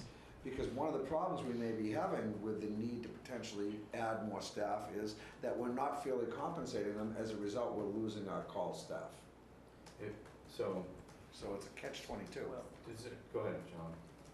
you're not going to have a fire department in this time, or you're not going to have a fire department in this town for the rest of my lifetime for sure, and beyond quite likely, that isn't going to need call firemen or women, firefighters and EMS people. It just, the cost would be And I don't think, way out of the ballpark. and you're absolutely right. and So we're nobody- going to need them. And we need to compensate them. We need to have a competitive compensation level for them. Maybe we do now, I don't know. But the last sentence of number 6 says, to the extent a change in Groton's current compensation level is deemed appropriate to implement the recommended organization, staffing, and operation of the fire department, propose such new compensation level for these on-call positions. So again, it's tripped by The need. Now, I said last week that you could look at this and say, it's a personnel, it's a HR resource, and just go out and do a comp analysis. And that could be done in parallel to this. And thank you, because that's exactly what I was going to recommend was, I think that if we remove 6, if the chief is requesting an assessment of the on-call compensation, perhaps we should do that outside the scopes of this task force so that it's done by the personnel board and contributed as part of their data that they input into any model they may use. And I see a personnel board member with his hand raised, so perhaps he'd care to contribute. I'm just wondering why that's what I was going to say as well. Why would we limit the personnel board only to on-call? I understand there's a contract, but why would we not have them in the same phone call request information on? Because I think during some of our negotiations, we've already, maybe we shouldn't broach that subject in public session. Hey, Mark, didn't we already, I mean, I agree with you, Barry, it should, or John, it should be done, and the personnel board can easily do this with Melissa, but didn't we already do this, Mark, on these, didn't we get these studies from like 7 towns or 5 towns? On the firefighters, Not the call. not the call. I thought that was that just police? Yeah. Okay. Yes, I think we've done it on firefighters, I think we've done it on police, I think I know we've done it on fire chiefs, and police chiefs, Town managers. town managers. I don't think we've done it on call. All right, so bottom line, do you want that in or out? Please give Let's it. take it out. Take it out. And then simultaneously, can we request, if it's okay with the board, can we request the personnel board to, and Lisa to please get us a study on call firefighters? And could I just add, Mark, Yes. I was at a meeting recently with people from other towns, and I was sitting next to someone from Grafton, and we talked about call fire departments, and he said in Grafton, it is the most popular thing to do. Everybody wants to do it. So would you please have them look at Grafton and find out what it is? I don't know, I don't think that's Grafton because they're in the process of doing a study right now that we just appropriated money to find out whether or not we need to go full-time because 55% of the call force is going to hit retirement age in the next 3 years, so I don't think it was Grafton. Yeah, it was Grafton. It was his brother who was on it. He said, Really? everybody wants to be on it. It's always been really popular. Perhaps there's a real, No. But he might be. consider the source. They might I'll be. adopt your idea as a motion, please, and I move that we authorize or request of the personnel board to conduct the study as requested. Okay, so that, all right, so we have a motion from the personnel board. John, you have comments on this? Yes, I do. We're asking that this study be completed by when? August 31st? August 31st. So that It's pretty means short. a lot of work needs to be done fairly quickly Yep. on the comping.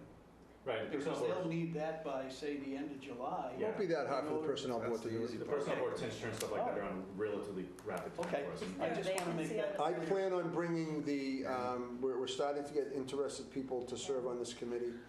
I hope to have names to the board either next week or the 25th so you can interview and make appointments. You want to say that? That's what you Personnel just board said. can So sit now. let's take a vote to settle the Hoping personnel board to bring request, the and then we'll continue discussing the charter. Does that work for everybody? So all in favor of the personnel board request, signify by saying aye. Aye. All opposed? All right, I heard that unanimous, thank you. And now the charge itself, As amended, as amended. I move that we adopt the charge as amended, removing item 6, Second. Including the amendments. including the language to the effect of voting members. Yeah, we got that. Any other discussion from the board? Any other discussion from public? Connie, did you have your hand up? No, I just wanted to know if you wanted it to run. Yes, I was just about to ask you. Put it again this week, Connie? do it. Please, thank you. Okay. Thank you very much. All those in favor, signify by saying aye. Aye. All those opposed? I heard unanimous again. Mr. Chairman, I've drafted the RFP for the lease of the Prescott School, included the draft with your report. I would ask the board to vote to issue the RFP. I will advertise it in next Wednesdays, a week from Wednesday. Can you The, just highlight, Mark, what the differences are where it's substantive? from what's Yeah, the not? main change from the original RFP is the description under on the first page, talking about the building commissioner authorizing the B. Other than that, everything is the same way as it was back in 2016 when we put the original RFP out. Except the word sale is removed. The word sale wasn't in the original one. Okay. Yep. So I'd ask the board to authorize me to issue that, please. So I apologize, I should have said this before, but I I still have an issue with referencing the strategic blueprint for the Prescott School because it's the one that calls out that the school, that there's rent from the school. Unless we specifically, There is a sentence saying that the district is moving I out. corrected that in another section. of the okay, great, RFP. that's, thank you. There's a lot of stuff here, and I browsed it very rapidly and didn't find much change, so. Okay, any member of the board have comments on this?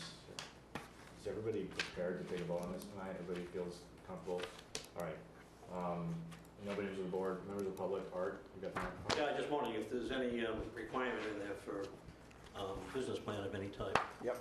No, the business plan is part of the lease negotiation. It's part of the lease negotiation. Correct.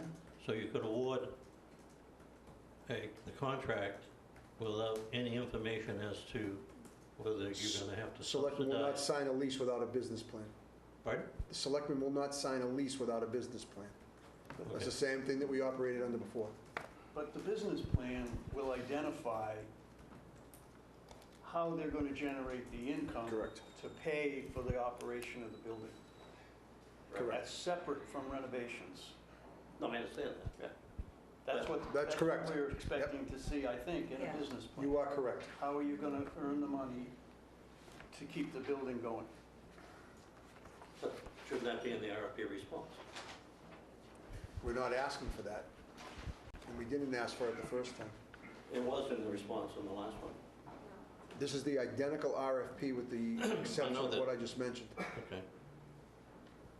But there was a response to that original RFP that basically said there was an understanding that the selectmen did not want to burden basically the taxpayers with the cost of renting it. And the response said they understood that, even if it wasn't in the wording.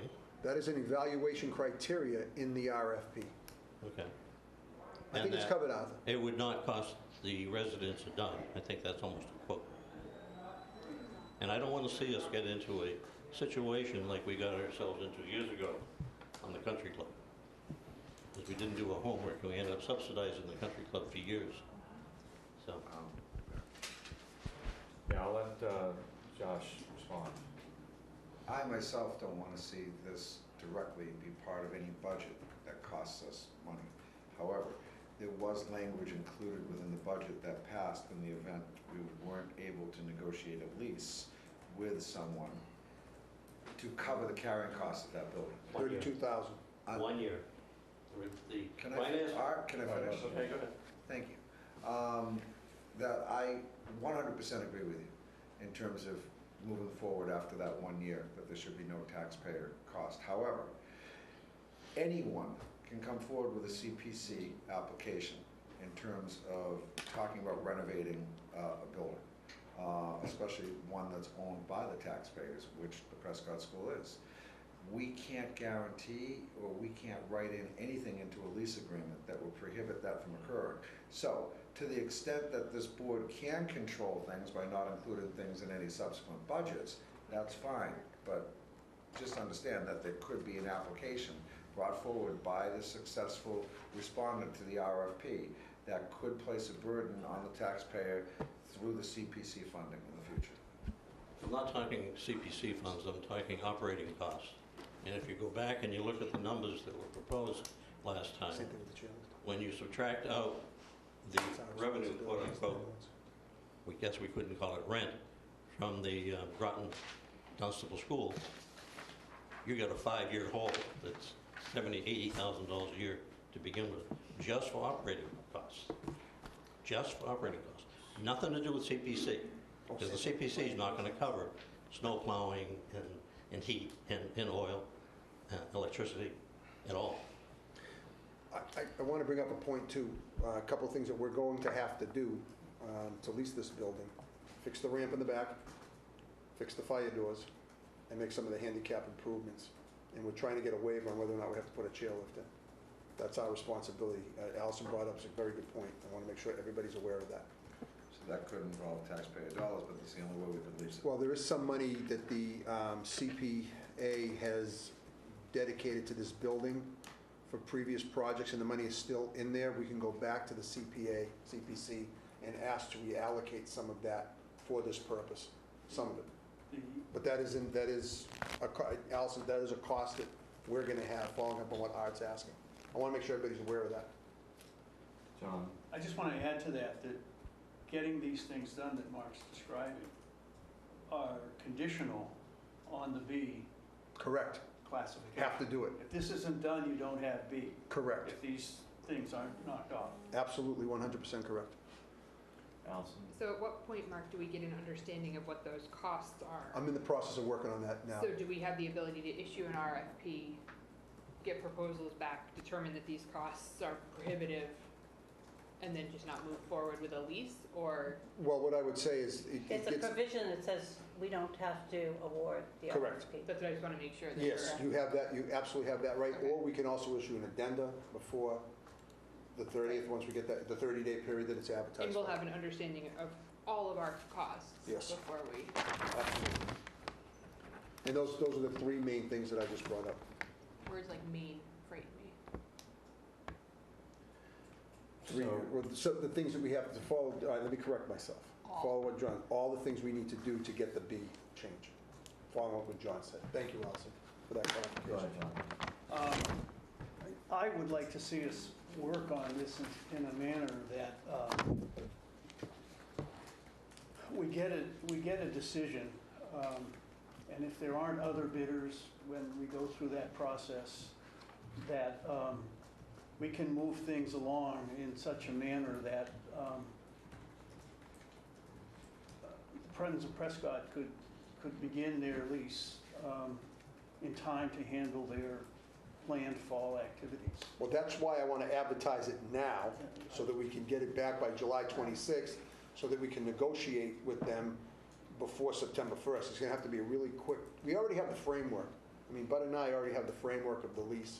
We know what we can do, but I understand the point about what the total cost of renovations, and I have to find out how much money we have left in CPC appropriations, so we can go back to the CPC and have them reallocate that money. Anything else from the board? And I know that one comment in gallery sparked comments here. We okay? Can I go back to the public? All right. I apologize. I didn't see your other hand up first. Who would like to volunteer to defer to somebody else? Okay, thanks, Mary. So give it to Jack, please. So the comment about not wanting this project to cost the town a penny is an interesting comment. I don't know where it comes from. I do understand it. But I don't think that the town, I don't think the board or any member of this audience has the authority to declare such a thing.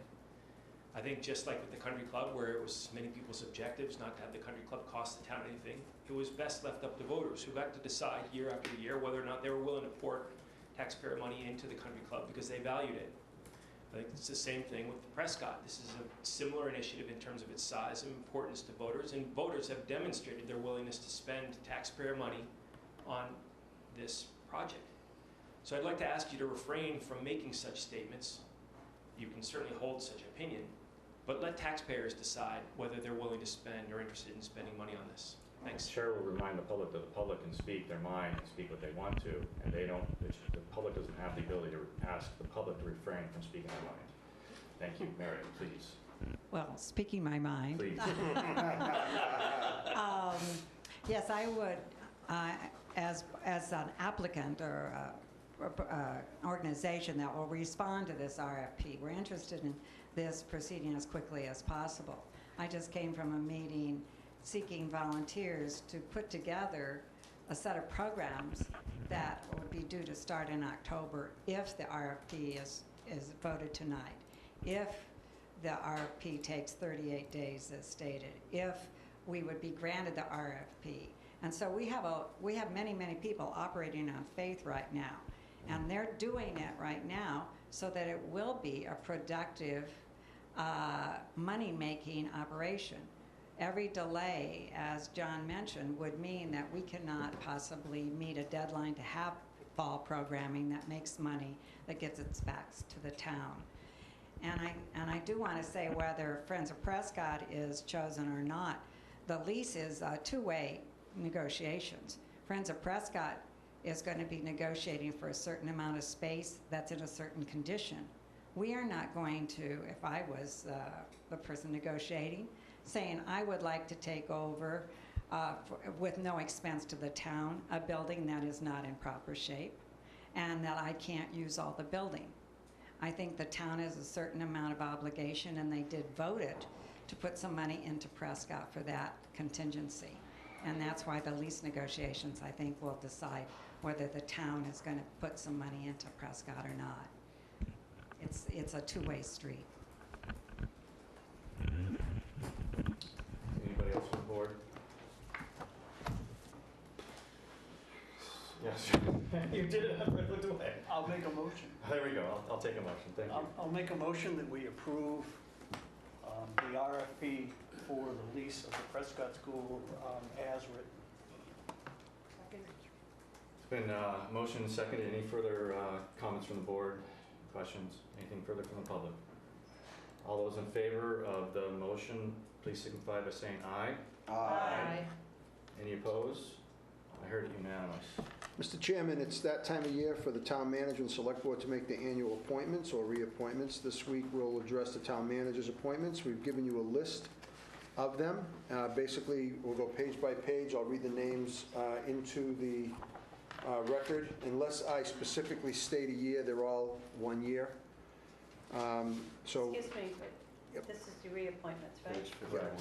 Is it necessary to go page by page? That's how we do it. The tradition of the board, people want to know who I'm appointing, and they want to hear the names. Okay, may I Yeah. say something first? Yes? So this was something that I faced last year when I was newly elected. And I guess I still have a question here. We're being asked to reappoint quite a number of people in quite an array of positions, from election workers to measurers of weights and measures and wood and lumber, but also department heads, and who are employees who are running our town. And I guess my question is, how are we to understand whether these people are doing excellent work or the kind of work that we want to endorse by reappointing them? Are we allowed as select board members to see performance evaluations of department heads?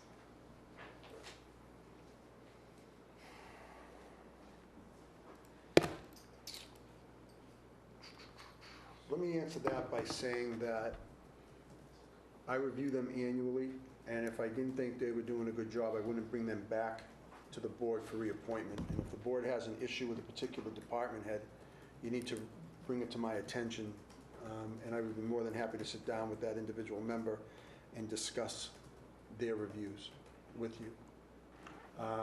We try to do this in advance so that I don't bring names to the board in advance and embarrass a particular individual that you have an issue with. So if you have a particular issue with somebody, I thought the policy of the board was to let me know in advance of that. So I endorse everybody on this list, and I want to have them reappointed. I support them as employees and committee members. I will say that there have been times in the past where there's been somebody on this list that Mark felt was a question, and he did bring that in private to the board for consideration prior to that. So if there's been any type of issue, and during the year, we also get notified of issues with people. So I don't think it's whether it's a one-off appointment and it's done. Certainly if there's challenges otherwise, there's opportunities for appropriate action. Right, so I was out of town a good chunk of this past week, and there's obviously a lot on our agenda coming up. I would like to take advantage of that opportunity to talk with the town manager, and so I would like tonight to ask to delay the department head appointments and do all the others. Is there any timing issues with delaying that to our next meeting, Mark? Because we're still within the July 1st, correct? Correct. Okay, so anybody else on the board have a challenge to Ms. Pine's request? Not so much a challenge, but clarification. Okay. Mark, you gave quite an explanation as to whether or not, actually, you didn't give the answer to Becky's question. As selectmen, we are entitled to see personnel. Yes, Employees, department heads, personnel reviews, correct? with me, yes. Thank you.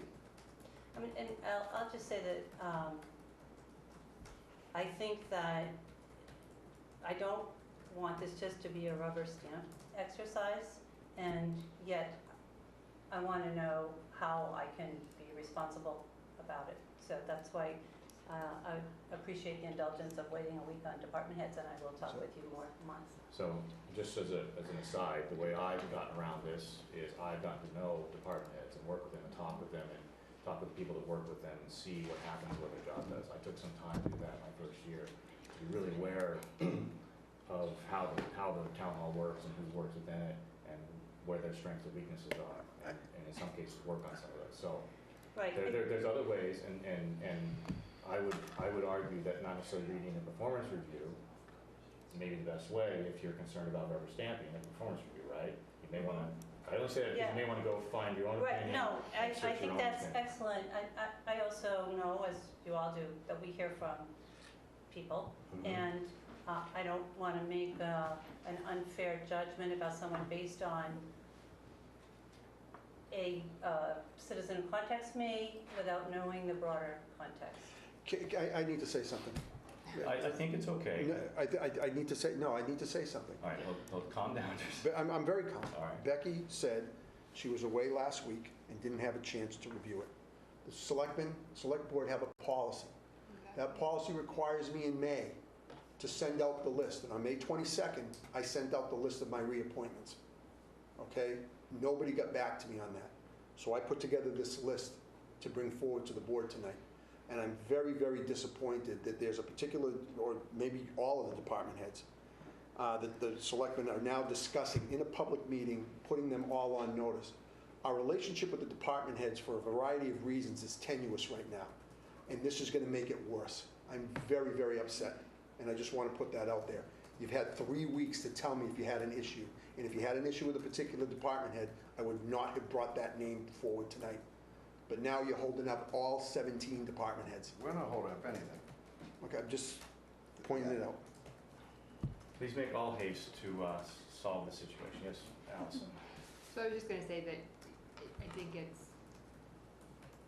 somewhat difficult or inappropriate, and we all find ourselves in this position at various times, to ask that something of this magnitude be held up because one member didn't have a chance to review it. To me, that's where the abstention comes in, and that it's perfectly reasonable for Becky in this case, it will be me next week, who knows, to abstain on a vote, but to kind of drag people or positions through Well, the mud correct me and if I'm, just push things off is we didn't difficult. actually, Please let Allison finish.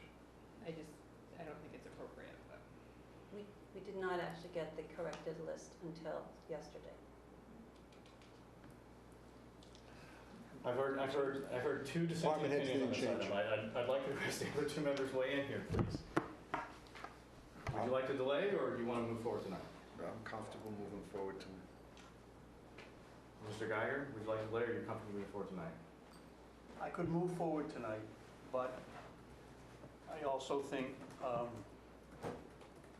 that an opportunity to meet with Mark for Becky is not totally unreasonable. It's really not unreasonable, but it needs to be done quickly. And I think that before we leave the meeting, if that's going to go that route, there needs to be an agreement on what constitutes this body called department heads. Not by name, but by job. I can give you that list right now, John, if you look at it. Well, wait. I know you can.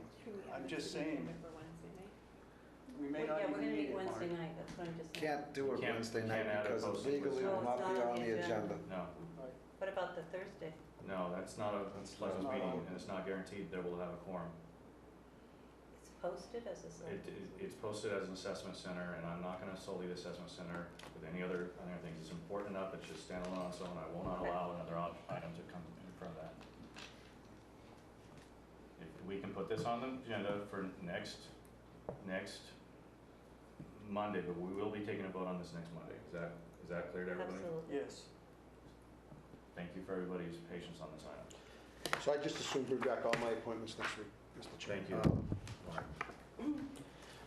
you. Is that the end of the subject? I also have two Yeah, other- I'm sorry, please continue. I thought we would table it till next week. Is there something I that would be understand important for today? tabling it to next week, and, you know, Mark had a reaction towards this concerning the timeline on the department heads. My recollection from the time that Mark originally sent this out in May, for the department heads specific, I see no changes whatsoever in any department head, and I very much agree with Mark. We have ongoing collective bargaining agreement situations and negotiations that are tenuous enough already. And I don't understand that in our role as a board, in our individual roles as select board members, at this juncture, it is sending a bad sign to our employees, especially our department heads, not to affirm as reappointments at this point. And I really don't want to push this off till next week. So while you have asked to do that, I asked that to call for a vote on this evening. So I move that we affirm the town manager's appointments on a page-by-page basis this evening. That's a motion. Is there a second? Second? I'll allow the vote. Proceed. Any discussion on the matter before we proceed? Town manager, would you please, as the motion request, page by page, we'll be voting on that? Excuse me, let's vote on this. The We motion may be proposed. voting on that. Huge apologies. All those in favor of Josh's motion? Aye. Aye. All those opposed? No. All right, so 4 to 1 will proceed. Mr. Chairman, first page, ADA Coordinator Michelle Collette, Animal Control Officer Robert Thomas Delaney Jr., George Moore, Animal Inspector George Moore, Building Commissioner Ed Cataldo, Building Inspector Dan Britko, Communication Officer Sarah Power, Darlene Touchette, Warren Gibson, Jonathan Shattuck, Catherine Myers, Samuel Welch, Edward Bushno, and Mike McGregor as a relief dispatcher, Conservation Administrator Nicholas Gualco, Constable through 2021 George Ryder, Council on Aging Director Kathy Shelp, Country Club General Manager, Head Golf Professional Sean Campbell. I'd ask the board to ratify those appointments. I move that Wait. I move that we. I called, can we, you're going to force me to vote against an entire group? If you have to abstain or vote against our group, go for it. I move that we approve all the town manager's appointments as read on page 1. Second? Moved and seconded. Any further discussion? I am very unhappy at being put in the position of voting against a group of people, but I will do that. Okay, so, I have to do that. so noted. All those in favor, signify by saying aye. Aye. All opposed? No. That's 4-1. Database Coordinator April Moulton, Dog Officers George Moore, Robert Thomas Delaney, Earth Removal Inspector Michelle Collette, Election Workers Judith Anderson, Florine Bach, Audrey Bryce, Marvin Caldwell, Gail Chalmers, Carol Clark, Michelle Collette, Irene Corsetti, Joan Fruto, Carol Daigle, Charlene Dapolito, Dorothy Davis, Don Dunbar, Alberta Erickson, George Faircloth, Maureen Faircloth, Carl Flowers, Norma Garvin, Louise Gaskins, Joan Geeman, Margot Hammer, Ellen Hargraves, Richard Hewitt, April Iannacone, Steve Legg, Lorraine Leonard, Cindy Martell, Paula Martin, Richard Martin, Mary McGrath, Lisa O'Neill, Geraldine Perry, Donna Pichet, Nancy Pierce, Katrina Posner, Peg Russell, Suzanne Sanders, Connie Sartini, Stuart Schulman, Fran Stanley, and Aristia Stoff. I'd ask the board to ratify, well, let me just finish the list. Alberta Steed, Rena Well, Sweezy. sorry. What page are you on? The next page, just to finish all the motion was election page by workers. page. Okay, I'm sorry. I'd ask the board to ratify those Thank appointments. Mark, you did miss Jean Cummings. Sorry, Gene Cummings. Add Gene Cummings to that. And is this the page that has plumbing and gas? Nope. In your packet. Page 52 of our packet. Okay. It's page 52, but it goes into 53, actually. do we Did need a you motion? read to the end of the election workers one? No, I didn't, because we Can you said call page it by page by page. Thank you. I move that we approve page 2 of the town manager's reappointments as read. Second? All those in, any discussion? All those in favor, signify by saying aye. Aye. All opposed? I heard it unanimous. Election workers, Alberta Steed, Rena Sweezy, Janet Thompson, Ramona Tolles, Jeffrey Upton, Richard Van Doren, Bronan Wallens, Ann Walsh, Margaret Wheatley. Electrical Inspector, Ed Doucette, alternate John D. Should I make this next appointment? Yes. Executive Assistant to the Town Manager, Don Dunbar. Fence viewer, George Moore. Field driver, George Moore. Graves Registration Officer, Deborah Beal Normandin. The Harbor Master, I'll bring that back when we appoint a police chief. Hazmat Coordinator, Steele McCurdy. Health Insurance and Accountability Officer, Melissa Doig. Human Resources Director, Melissa Doig. IT Director, Mike Chasen. Keeper of the Town Clock, Paul Matisse. Land Use Director, Takashi Tada. The local licensing agent will be the new police chief and the deputy police chief. I'll bring that back when you make an appointment. Measure of wood and bark, Evan Owen. I asked the board to ratify those appointments. So, point of clarification, are we appointing Deputy Chief James Golan Yes, as you are. licensed agent tonight? We are. Yes, you are. There'd be another one coming depending. On the police chief Thank you appointment. for Depending on who clarifying. the chief is. I just wanted to make sure that we were not skipping both of them, that we were appointing one of them, just to make sure. That's what my. I move that we affirm the town manager's appointments of page 3 as read. Second. Any discussion from the board? All those in favor, signify by saying aye. Aye. All opposed? I heard unanimous. Mr. Chairman, Mart Superintendent Thomas Delaney, NIMS Coordinator, I'll bring that back when we appoint the new police chief. Parking Clerk Don Dunbar, Plumbing and Gas Inspector, alternate John Temple. Keep in mind, you've already appointed Norm Card for a year, that's why he's not on the list. And it's John Templeton. Templeton. That's fine. Principal Assessor Jonathan Greeno, Deputy Police Chief James Cullen, Matrons April Moulton, Kathleen Newell, Sarah Power. Police Officers Nicholas Belts, Robert Bro, Peter Breslin, Gordon Candell, Paul Cannell, Omar Connor, Derek Gemos, Jason Goodwin, Kevin Hennihan, Michael Lynn, Rachel Mead, Dale Rose, Ed Sheridan, Corey Waite, Gregory Stewart, Patrick Timmons, Victor Sawyer. Reserve Officers Matthew Beal, Matthew Bovin, Edward Bushnell, Cody Chick, Stephen McAndrew, Kathleen Newell, Michael Ratty, Richard Rene, and Jonathan Shattuck. I'd ask the Board of Selectmen to ratify those appointments. I move that we affirm the town manager's appointments as read on page 4. Second. Is there any discussion? Allison? I just have a question. What are the matrons? If we have a female prisoner, we're required to have a female in the building monitoring that prisoner. Thank you. It's a legal term. Yep. I figured it had a. Is Corey Wade still on the payroll? Corey Waite is still on the payroll until such time as he's not. I'll fill you in on that. That's a personnel It's a matter. personnel issue. Okay. Are any other questions on this page? All right. All I'm those, sorry, John, I didn't mean to That's stop. okay. no. All those in favor of the motion as read, please signify by saying aye. Aye. All opposed? I heard unanimous. Groton Special Officer Ermin Pierce. Keep in mind, you appointed Donnie Palmer through June 30th already. Public Works Director R. Thomas Delaney. Roadkill Officer, even though he rejected the appointment, I appointed him anyway, Tom Delaney. Sailor of Weights and Measures, Eric Altonen. Survey of Wood and Lumber, Tom Delaney. Town Accountant through 2021, make sure the minutes reflect that, Patricia Dufresne. Town Diarist, Connie Sartini and Bob Collins. Treasurer Collector, Michael Hartnett. Tree Warden, Tom Delaney. Veteran Service Officer, Robert Johnson. Water Superintendent, Thomas Orcutt. Agricultural Commission through 2021, Jessica McGregor. Board of Survey through Edward Cataldo, Steele McCurdy, Evan Owen. Cable Advisory Committee, Jane Bouvier, Neil Colicchio, David Melpignano, Robert Pichet, Janet Sheffield. Commission on Accessibility, William Barron as an alternate, Ellen Baxendale. I'd ask the Board to ratify those appointments. I move that we affirm the town manager's appointments as read on page 5. Second. Any discussion from the board? All those in favor, signify by saying aye. Aye. All opposed? I heard unanimous. Continue with the Commission on Accessibility, Robert Fleischer, Mark Shack, Carol Sutton as an alternate, Alan Taylor, Anna Vega. Community Emergency Response Coordinator, Tom Delaney, Steele McCurdy, Bill Shute, and the new Police Chief. Conductor Lab Committee, Michelle Collette, Mark Duga, Robert Hannanen, Susan Horowitz, Stuart Schulman.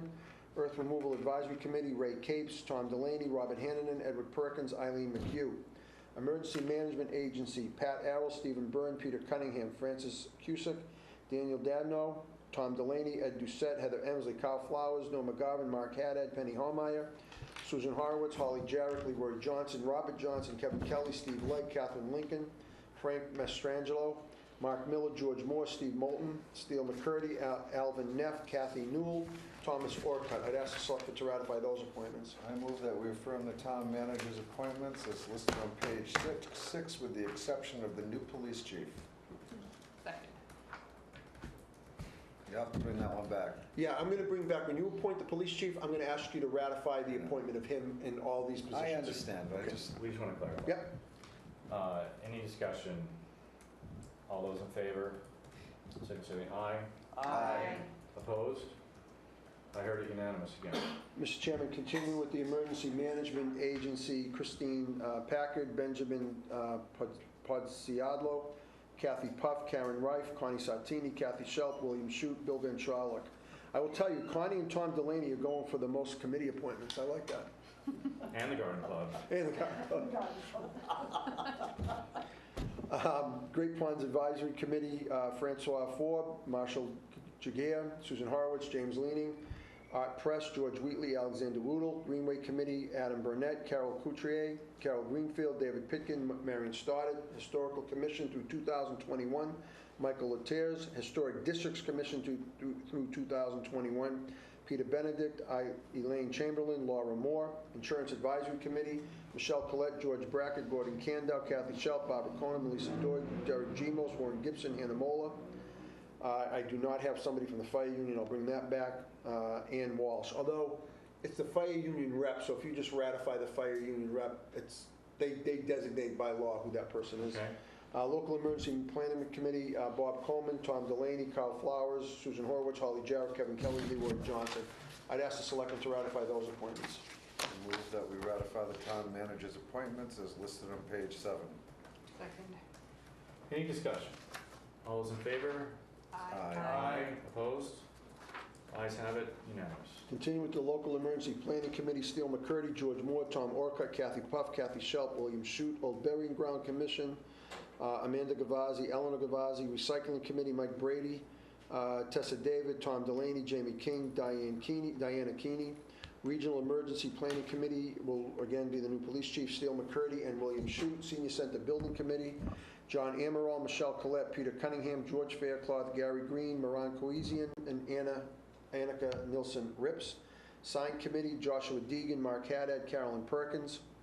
Town Forest Committee, Carter Brannigan. Trails Committee, Paul Funch, Olin Lathrop, Steve Legg, Juan Fong Murray, Tim Newman, Dan Patnode, James Perigoy, Jason Remillard, Robert Orderman, and Darcy Schultz. I'd ask the selectmen to ratify those appointments. I move that we affirm the town manager's appointments as listed on page 8 with the exception of the new chief of police. Second. Any discussion? Yes. Mark, Yes, please, don't take this personally. I don't take anything personal. At least not. Is there a reason why you were on the sign committee? I've been on the sign committee for 6 years. At first, it was because nobody else wanted to serve on the sign committee. And since then, I've been a very active and good member of the committee. I think as a member of the sign committee, I must say that Mark runs a very efficient meeting. We always have all the data that we need, all the information whenever we show up to have a meeting. So, And you is know? there, I mean, obviously, you're recommending it, so it's totally legal to do this? So It's totally legal. he can be on any committee that we decide he can If be you on? ratify the appointment, yes. Okay, And I don't take that question personally. thank you. Mark, do you still want to be on the sign committee? Because Becky's giving you an out. No, I kind of enjoy it. We kind of have fun. I think Becky's volunteered to replace you on the sign committee. Is that what you're doing? No.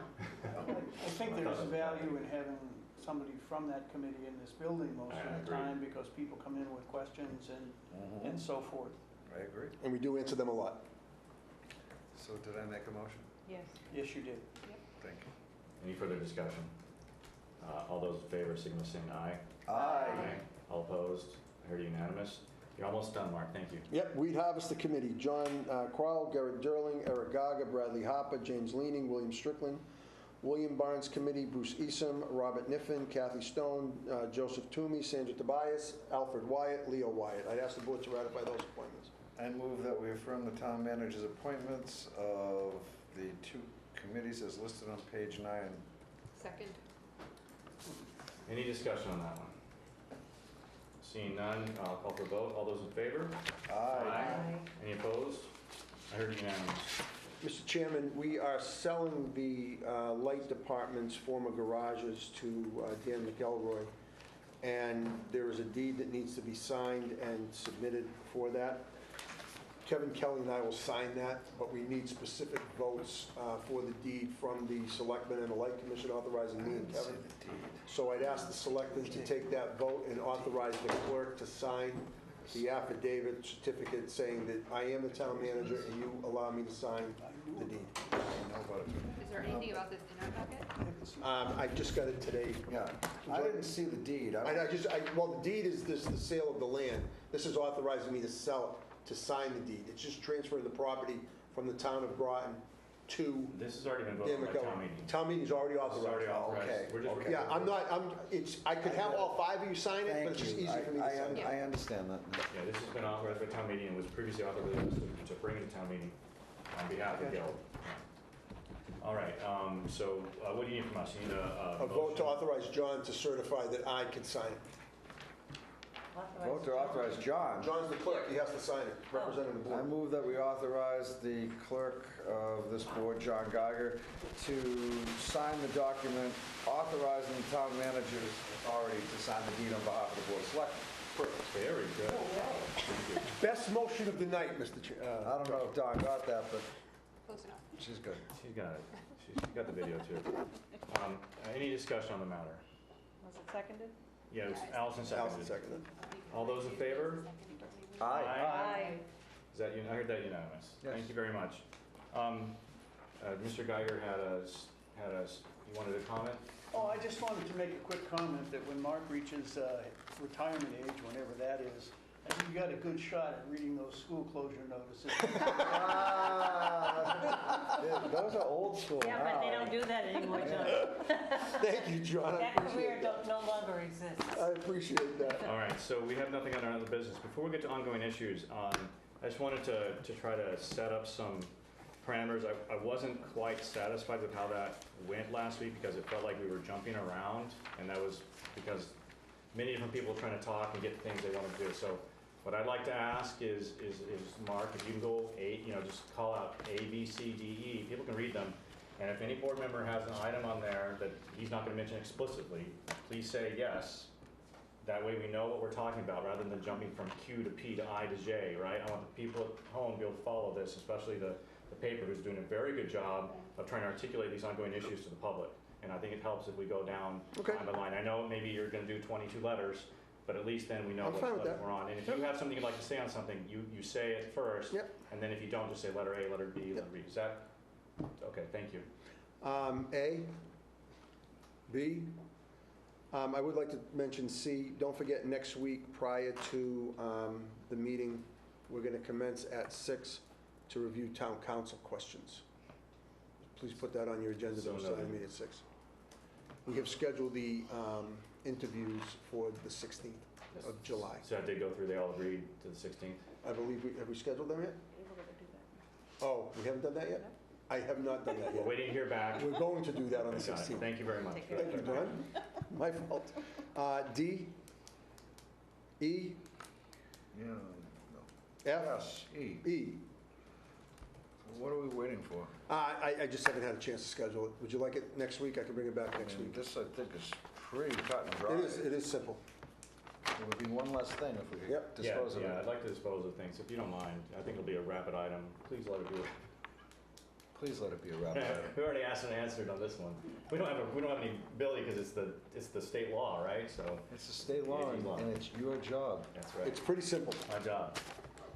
We'll be taking some of these things off. That's right. F, G, H, I have an update on the senior center building project. The building committee, the asbestos report rather came back, and there is asbestos on the, not in the main building, but around the foundation Oh, of the, it's that, what is it, Josh, coating or something that they put on there, the rubberized coating for. The membrane Yes. has That has asbestos in it? Yeah, What year was that building put up? 89. Or no, 91, 92, something like that? That's really, that's, That's unfortunate. Yeah. asbestos in 90, wow. Yeah, so that is there, and it was determined on the slab. So we're in the process of getting quotes to get that removed, but the main building itself does not have any asbestos. So we're in the process of moving forward. I just wanted to update the board As on a that. query on that, that's fully within the contingency. Absolutely. Dollars, it's planned Yep. for, accounted for, and. Correct. Okay. So what's the demolitions date schedule? at We this have point? we've not finalized that yet. We're still in the process of getting the quotes. I'm hoping to do it in the next couple of weeks, but I'll let the board know as soon as it's scheduled. So this is already just a small delay in what had been anticipated as, It really, yeah, that's a good point. It really isn't a delay because they were going to burn the building down and then the contractor was going to be responsible for taking it away. And the contractor isn't due to start until the end of the month. So as long as we can get that done, it doesn't really slow anything down. Allison? Yep. Okay, thank you. My question has been answered. J. I have an update. have we heard anything on that? I said have he has an update. I have an update. It's still in process. Eileen Donahue resigning to become city manager put a little bit of a hiccup in it, but Mike Bouchard is all over this, all over. Put your trust in the clerk. I do trust the clerk. Kind of like Golden State over Cleveland. Yep. K. L. Look, wait, I have a question back on Jay, I'm sorry. Yeah, go ahead. Before we have to reappoint committees, which is coming up in another week or two. Yep. Was there something different in the new charter about that? The FinCom has a change in the new charter. However, the new charter will not be in place in time for us to make appointments for this year, so we have to follow the old policy until the charter is amended. And on the town manager appointments, I would, Sorry. on all those boards and committees that I appointed, Yeah, I would nominate them for appointment, and you would make it wouldn't change. I'd still read them in, but instead of saying ratify, you would hopefully say appoint. That's the only difference. and so on the committees that Nothing changed. nothing. On your committees, nothing changed, other than the FinCom, as Barry pointed out to you. But Right. you're going to appoint the Finance Committee this year because the charter isn't in place. So you will be making the FinCom appointments. That'll be on your list next week. I'm up to M. N-O-P-O. Mark, can we take N off, considering it's an active, well, Well, no, let's leave it on this one. No, leave it on there till it's done. Okay, all right. and we are still meeting with the planning board in July. They're coming to our meeting to discuss when We have to we have to. vote on new candidates. New Correct. candidates. We have to jointly appoint new candidates to fill out the terms that was vacated by Mr. Geiger and Mr. Vega. Mr. Vega. But we're not going to talk about marijuana with them until we submit the warrant article to them and attend their public hearing, because they do not intend to draft anything. It's our job. And we've already done it. So out of courtesy, what we voted tonight should go to them. Oh, it will go. I will let them know when I bring the article back from town council to you, I'll get that. Copy Takashi. Takashi, but I'll talk to Takashi about it. Yeah, thank you. Okay. Part of our John opinion. Henry, I'm sorry. I attended the 119 sidewalk installation briefing last Wednesday. It went pretty smoothly. Looks like they're going to get started towards the end of August, and Tom will have more specific dates for you. I heard it went well. And it's going to run out into October. Yeah, I heard it went well. Yeah, it did. There were big drawings and a lot of questions got answered. I think the last remaining one is Tom and Takashi working out what's going to happen down here at the Prescott Common for the sidewalk. Yeah. P, Q, R, S, there'll be an executive session next week on union negotiations. I talked to the board, Barry, before you got here. They would like me to put it on the end of the meeting instead of the beginning of the meeting. That's fine with me. Yes, Joshua? Yeah, on R. R. When are we talking about doing appointments? I'm hoping, Connie's going to put something in the paper. I think 3 people's names have come forward so far. I expect more now that the task force is set. Well, only in so much as you've got a timeline that's in the middle of the summer. excuse me, at the end of August, and we're entering the summer. Got to get going Yeah, on this. appointments are either going to be next week or the 25th, but We're I'll schedule gonna- interviews for you for the candidates that have come forward. At a meeting or? Oh, yeah. Yeah. That's all I have, Mr. Chairman. All right, selecting liaison reports. Who wants to raise their hand first? So Allison, under your EBC, I'm aware that a colleague of mine is interested in the EBC and put in a request today to join, so I look forward to Okay. hearing that. Yeah, our next meeting, I think, is in 2 weeks from Yeah, I look Wednesday. forward to hearing that. And, Thursday? I think it'll be full again. Josh, go ahead. Becky had expressed interest in the Affordable Housing Trust, and we will be meeting this Thursday night to discuss potential new initiatives in terms of moving forward with the development of affordable housing opportunities. And I've been informed about that meeting. I will probably be a little bit late, so I hope that the parts that would be more relevant to the things I've We done. don't have a lot to do, so Okay. try not to be late. May I ask a question? I'm sorry, go ahead. Becky. I also have another question. That's, I guess, a committee that we appoint? You do appoint the trust to 2-year terms. Right. So, and you're on it. I'm on it, Stuart Schulman's on it, Sheila Julian's on it, So is it, David Wilder's on it, and we had, and Rick Dunn, Fred Dunn's on it. right, so I'm going to attend this meeting, but that's okay, because it's only 2 of us.